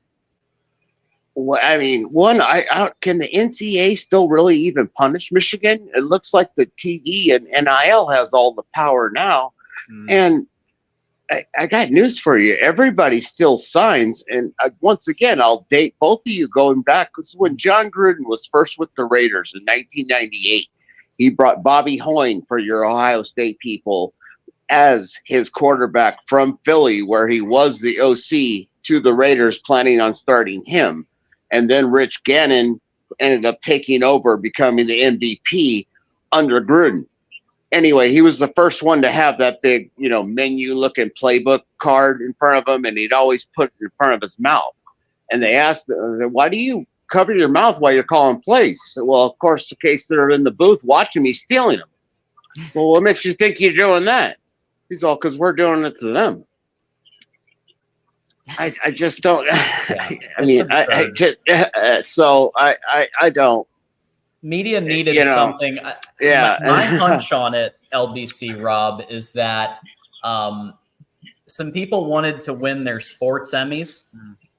Some people wanted clicks. Some people wanted, because it's all about clicks now. And Michigan is a huge brand. And so Pete Thamel and others saw this as their opportunity to win some awards. That's like they saw it as their covering the Middle East, basically. Yeah, so and they a lot blow of this people up. covered this That's a good too, point. all over social media, Oh, YouTube. And everybody. the funny thing, I tweeted about, I think one time, I didn't even make a video on it because I'm like, everybody else is talking about it. This is insane. I mean, you talk about like USC with Reggie Bush, Indiana, and basketball got really in trouble in the late 2000s. Programs like that for really petty stuff compared to what's going on now. And I mean, NIL is legal. It is what it is. But I mean, come on, you just can't punish Michigan for like really substantial punishments when a lot of other teams are, I guess you would say doing stuff they shouldn't be doing either, but it's technically legal. You can't punish them to death. Well, I mean, I say they already kind of punished them. I mean, you cripple them by making them lose their head coach the last 3 games. That's not nothing. And Michigan, I'll another be honest with you guys, that they're not the best at standing up for their people. I mean, look at the basketball sanctions with the Chris Webber thing. Tell them to go to hell. We ain't vacating nothing.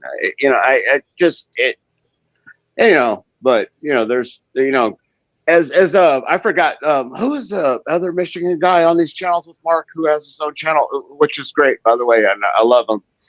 Anyway, he was off on a West Coast tangent one day, and how back when Texas and Oklahoma wanted to join the Pac-12, the 12 blew it because administrators wouldn't want to be in the same room as them, and a lot of that's true, and like kind of bringing like a anarchic snob into it. But at the same time, I say, how dare those idiots at Stanford and Cal be more worried about cancer research and global warming than their football program? Idiots.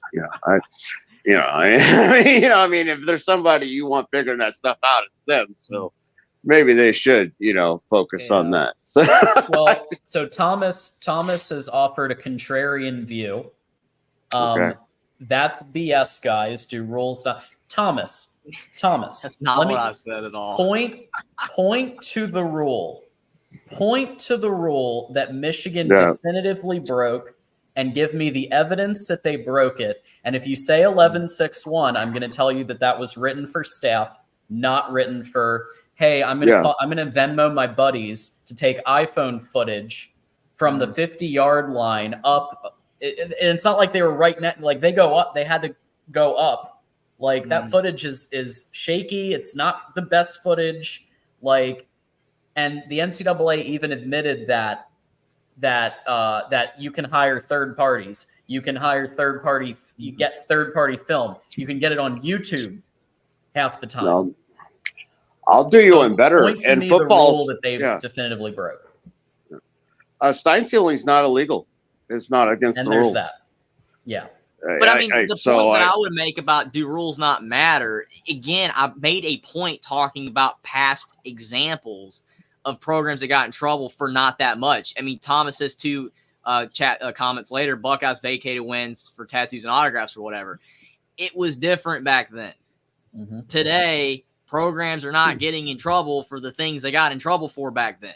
Whether anyone agrees with that or not, whether you feel that, Thomas, that programs should be getting in trouble for the same things they got in trouble with 40 years ago. They're not getting in trouble for those things anymore. I mean, a lot of programs that got really in trouble 30 years ago are mad about today because, like, man, if this was going on, back then, I wouldn't even have gotten in trouble. Our program wouldn't even have gotten in trouble. It's the way it is, though. It was different back then. It's different now. Yeah. And to your guys' points, the sign stealing isn't even technically illegal. So, I mean, it's like it is what it is, and everybody's been doing it before. I mean, like I said, I don't have any insider information. So I'm just, going off what everyone else is saying. I don't know. I guess that's why I didn't even talk about the Michigan-Ohio State. I didn't even want to breathe any fuel to it. I mean, it is what it is that Michigan got in trouble for this, but I just don't think that in the current landscape that we live in college football, that program, it's going to be very difficult to punish them substantially, for things today when the rules just aren't applying the same way they applied 30, 40 years ago with how people got in trouble. My answer to that to be with Columbus is yes, you're right. That did happen. And it was wrong then. And so I do remember the Maurice Claret tattoo. And yeah, that was a joke too. And yes, it was the same situation as today. Ohio State was on top, just never had a player challenging the 3-rule high school exemption, which the NCAA and nobody and no university or no school president liked. And yeah, they looked for a thing to and sure enough, he ended up proving them right. But yeah, that's but it was wrong then too. So listen, we'll be. I don't think any of this is good. I don't think any of this is good. And I'm not agreeing with any breaking of rules or any program that does things that they shouldn't be doing. But if no one's getting in trouble for it anymore, then there's nothing you can do about it. I mean, we can fill a whole weekend with the hypocrisy of the NCAA and the system, the rules things. I mean, that's endless content for endless conversation. But today's about celebration. John, go blue. And then, kid, I'm gonna let you all go. I'm gonna check the end of this UW thing, me being the West Coast guy. And Long Beach loves you guys. Everyone in the chat channel loves you guys. You keep up the good thing, and I'll be in touch more often. Love you both, man. Appreciate it. Thanks, Rob. Well, that was. It's like someone said in the chat really quick with Calvin Hobbs. He mentioned about Claret bought a car or whatever. I mean, today people are going to programs and getting $1 million NIL deals and driving cars. It's a different climate today than it was then. I mean, SMU got their program gutted for 2-3 years after what happened in the 80s. It's just not the same anymore. Do I agree with the rule changes on everything? No, but the rule changes are the rule changes. It's not the way it was then. Yeah. Yeah. I mean, these days, if you're a 4 or 5-star recruit, you're probably getting a car.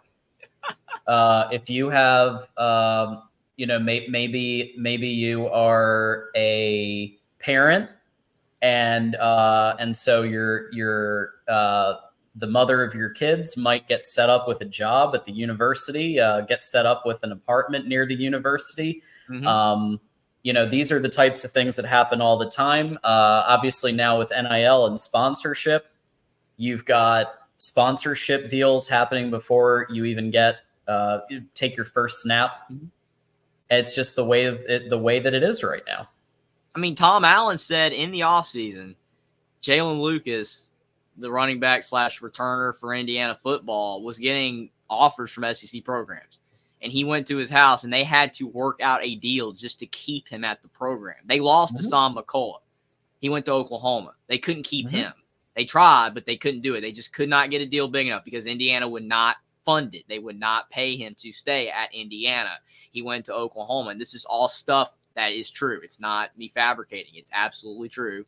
And they were able to keep Lucas, but that's the thing. That's why when Mark and everyone's saying that Tom Allen should be fired, well, that Indiana's going to have to up their game. I mean, whether if it's Tom Allen or someone else, if you hire a new coach and you're not giving them what they need to have a chance to win, it doesn't matter if it's Tom Allen coaching or someone else. You're not going to win. You have to have the necessary funds to at least compete in the Big Ten or the SEC, or you're going to get left behind. And Indiana's, again, lost tons of players. Penix left because he kept getting hurt. And then he, met up with Kalen DeBoer. That was obviously the OC. I don't think he would have left otherwise, but he kept getting injured behind that O-line. But yes, Indiana's just not going to be able to compete in the NIL space. You have to have the NIL. Right. So taking it all back full circle to the Ohio State Michigan finale, 30-24. When you look at the play calling in the game, you look at the mentality of both head coaches. I mean, the one it has quotes on head coach, obviously, for right now. What did you think was the difference in the result here? Ohio State obviously played Michigan a lot closer than the last 2 years. Looked like a much more even matchup in the trenches. What do you think was the difference here? I mean, I know it's cliche and kind of a, dumb answer probably, but the two picks. I mean, Kyle McCord making those two big mistakes really cost them the game, especially the last one, because you talk about the Notre Dame game. They were able to go down the field after Notre Dame gave him the ball back, and he was able to lead them down the field to win. And on the final play of the game, they ran it in. Against Michigan, they had the exact same opportunity. They could have gone down the field, scored a touchdown, and win, and completely, ruin Michigan's day like Auburn's day. It's been by Alabama somehow scoring at the end of the game. But McCord threw a pick. He was rushed, and he threw a pick. I mean, I don't think McCord played bad, but those two interceptions were costly because Michigan did a better job of taking care of the ball. Because both teams, even though the score last year was lopsided, both these teams are very close to each other in every respect, especially like this year, they're so similar. The running backs are both great. The quarterbacks are both really good. Obviously, I think McCarthy has a step, whereas last year Stroud had a step on McCarthy. But, they're both really good quarterbacks. McCarthy better than McCord, but they're both good. Both defenses are good. They were both really good teams. Obviously, Ohio State last year was probably better overall because obviously they showed what they could be against Georgia. Ohio State, it's kind of like with Auburn. If they play like they did today against New Mexico State, they blow them out. If Ohio State play like they did against Georgia, against Michigan last year, that game's not a blowout win for Michigan. It's how you play and sometimes how you match up. And for whatever reason, Ohio State just couldn't stop the deep ball of McCarthy. I think this year Ohio State did a better job of that, but they just made a couple mistakes. And ultimately, that's in the very tight matchup proved to be the difference. Because I don't really think either team played bad. It was a good game. Both teams played really well, and it was hard fought. And Marvin Harrison really kept Ohio State alive many stretches of the game, but it just wasn't enough at the end. They couldn't get it on that last drive. Yeah, and you look at the play calling there. There was a critical fourth down. There were a couple of fourth down calls where Ryan Day decided to punt it, or he decided to kick the field goal instead of giving it to his best player. Meanwhile, Sharon Moore on the other side, he knows that JJ's not 100%.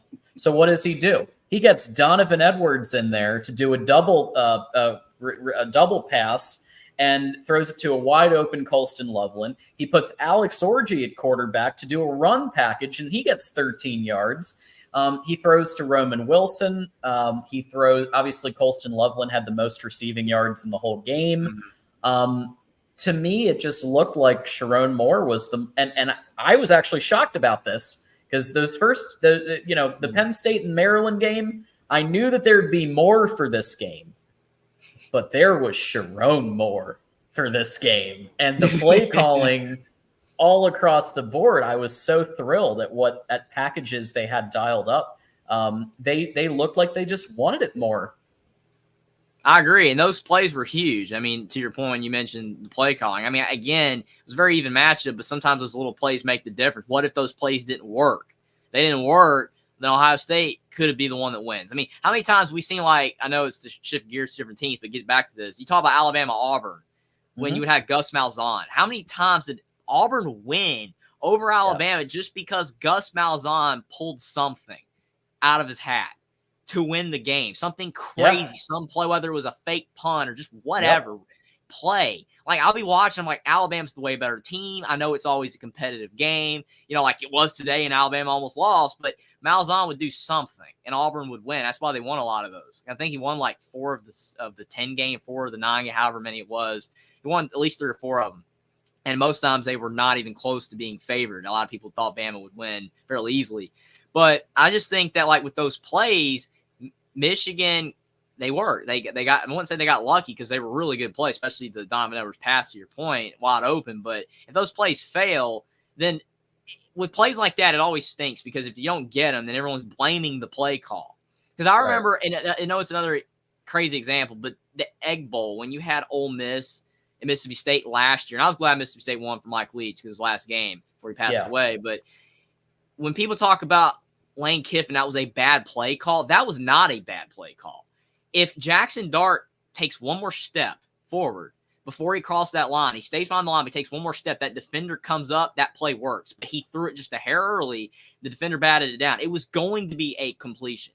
It was going to be a score, and they would have gone to overtime. Now, granted, obviously, he shouldn't have taken the timeout before that, which people criticized. That was dumb. He should never, because then they would have had a shot to be able to maybe, get him off the field and do it again. But it's not necessarily that the play call was bad. It's whether it worked. And that's what a lot of people only care about. It doesn't even matter if the play call was absolutely perfect, but someone botched it or made a mistake.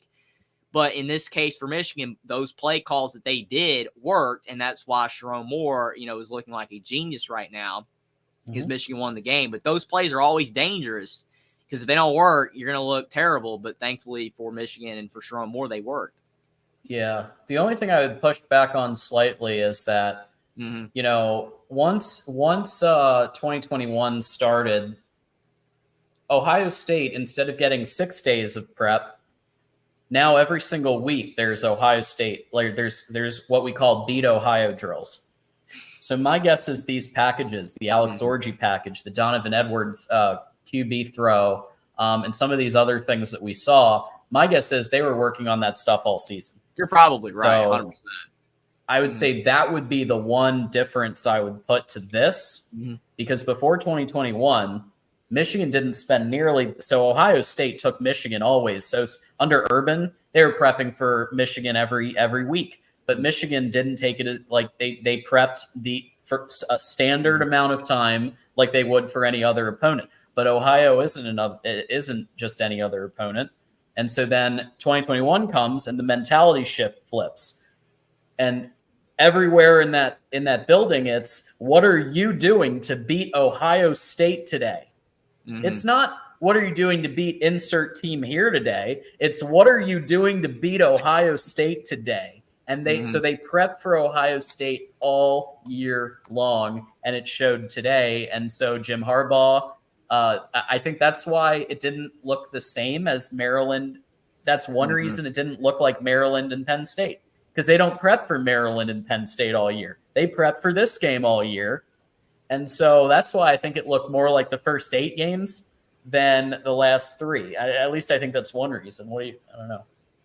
Yeah, I mean, you're right. I mean, definitely that makes a difference. Whereas, like with Gus Malzahn and Lane Kiffin, sometimes they just throw those, out of nowhere and just throw it in and see if it works. So you're right. I mean, Michigan has been doing a great job of like you said, taking Ohio State more seriously. It's why they've won the last 3. But still, a lot of fans don't think that way. You know, like you, John, I mean, you are an avid college football fan, and you know your stuff, and you pay attention to stuff like that. And, you know, I do as well. Obviously I don't follow Michigan as closely, but I do pay very well attention to it, you know, try to pay attention to every team. But you are right. Some people wouldn't see it that way. And even if you prep all year for those plays, if they still fail, there will be people out there. They'll be like, terrible play call. Why did you do that? Yep. Because even though they prepped all year long, and if it failed, what if Edwards passed wrong? Because, you know, even though he's prepared for that, he knows how to pass the ball. Maybe he messes up. Maybe it's incomplete because he underthrows it or overthrows it. And then people are like, terrible play call, shouldn't have done it. Even though, to your point, John, they've been practicing more than likely all year long for that. So it's still a crazy thing. It just shows you how perception changed in a heartbeat. I mean, again, I'll point back to Harbaugh. 3 years ago, he was in the same boat Ryan Day is in now. Everybody's saying you can't win the game. You can't win the game. And if you, again, these play calls and these key moments, the narrative will be so much different about Alabama right now if they don't win and somehow they complete a 4th and 31. 2 years ago, Alabama beat Auburn in the same fashion in 2021. Ja'Cory Brooks caught a pass in the right corner of the end zone in Jordan Hare, and Alabama won in the 4th quarter. Now this year, it's Isaiah Bond in the left corner. But Alabama will look a whole lot worse if they lose those 2 games. But Alabama still, as long as you win, all that matters is you win. Doesn't matter how you get there. It doesn't matter how tight it is, as long as you win to live and fight another day. And that's what Michigan and Alabama are doing, they did today. The great Al Davis said it best, just win, baby. Jeffrey, I'm going to let you go. I think I'm going to wrap here in a second, but appreciate you calling back in. And everybody should check out Only Talk Sports for your sports insight and analysis. I'm going to find the link here in a second and post it. Here it is. So please, if you haven't subscribed to Jeffrey's channel, there's all kinds of good stuff going on there. Usually he's got recaps with like Will ND, and lots of stuff going on. So check it out. Here's the link. Subscribe to Only Talk Sports, and let's bump up that sub number a little bit for you. And thanks so much, Jeffrey, for coming on. I appreciate that, John. I really do. And I had a lot of fun talking to Mark and you today about the Michigan-Ohio State game and a lot of other stuff in college football. Can't wait to be back on soon. It's always a blast talking college football with you and Mark for sure. Thanks for having me on. I appreciate it. Thanks, Jeffrey. Well, after a big game, big win, it is time to wrap for the day, I think. 30-24, Michigan wins the game for the 3rd straight year. Ryan Day loses to an interim head coach. And despite the fact that Zach Zinner went down, despite the fact that Will Johnson went down, despite the fact that Jim Harbaugh wasn't on the sidelines, Michigan finds a way to beat, in my opinion, a better overall Ohio State team. Finds a way to win 30-24. Before we wrap, just a reminder that we'll have our big wrap-up call-in show at 11:30 p.m. Eastern today here on the main channel, so definitely stay tuned for that. When you're doing your shopping on Amazon, it's about to be the Christmas season, so when you're doing your Christmas shopping, please use the Voice of College Football link for Mark. It's really great. Helps get us a couple of bucks. And what's wrong with that? Helps the channel. Also, don't forget to get your Voice of College Football merch at the Voice of College Football store. And in fact, I have here my Voice of College Football t-shirt, which you can't really see, but there it is. So I had that on as well. So I'm repping everything today. Get your merch at our Voice of College Football merch store. We're going to put the link right here so everybody can do their shopping for the Christmas season. There it is. Boom. And if somebody asks you, what do you want for Christmas? You can send them this link. It's so easy. If you haven't hit the like button yet, please do. My next show is going to be Monday night, with Big Ten Live, the Ocho, which we do each and every Monday night. And I host the 8 to 10 p.m. Eastern block called the Ocho. And no, you have to be a Patreon or YouTube member, and then maybe I'll consider that, but probably not. But no, I thank everybody. And what we're going to do on Big Ten Live, the Ocho, is we will actually go through every single prediction I made, and I'm going to hold myself accountable. Which ones came true? Like Michigan State 4-8. Anybody? Everybody said Michigan State 4-8. You're being such a homer. Well, Michigan State went 4-8. People said Iowa 11-1. You're crazy. Well, Iowa went arguably 11-1. Technically 10-2, but that fair catch call there. Corey's still talking about it. Either way, it's a pretty good prediction. So we're gonna hold me accountable to all my predictions from before the season started. We'll also talk about some of the biggest games and preview the conference championship game, Michigan versus Iowa. It's going to be a real showdown of the finest talent. Michigan, Iowa, next Saturday. Technically 10-2, actually 10-2. Questionable call in the Minnesota game. Do we agree on that at least? Go blue, Calvin Hobbs. And it was really great. And thank you to Mark for giving me this opportunity to be on the main channel and the Michigan channel. And I was saying to people, oh God, if Michigan loses, this is going to be, I'm going to have some egg on my face on the main channel. So I'm really glad that our defense pulled out that interception at the end, because this would have been a very different kind of show if I was on here with everybody and the opposite had happened. But luckily, we don't have to think about that because Michigan won 30-24 with an interim head coach, all the adversity against Michigan, and yet Michigan beats Ohio State anyway. My name's John Diadamo, and I was your host for the last, I forget how long I've been on, couple hours.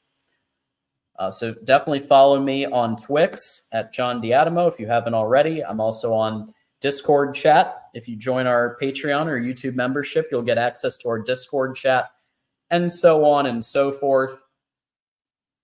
Great show. Go Hawks. Well, thank you, Casey. I read your Go Hawks comment, but I'm going to have to root against you next Saturday. I'm sorry. It's just I got to root for my Wolverines. There's a playoff spot on the line, so it is what it is. All right, y'all. That's it. We will see you tonight at 11:30 p.m. Eastern for the wrap-up show, call-in show at the Voice of College Football. And until next time, go Blue.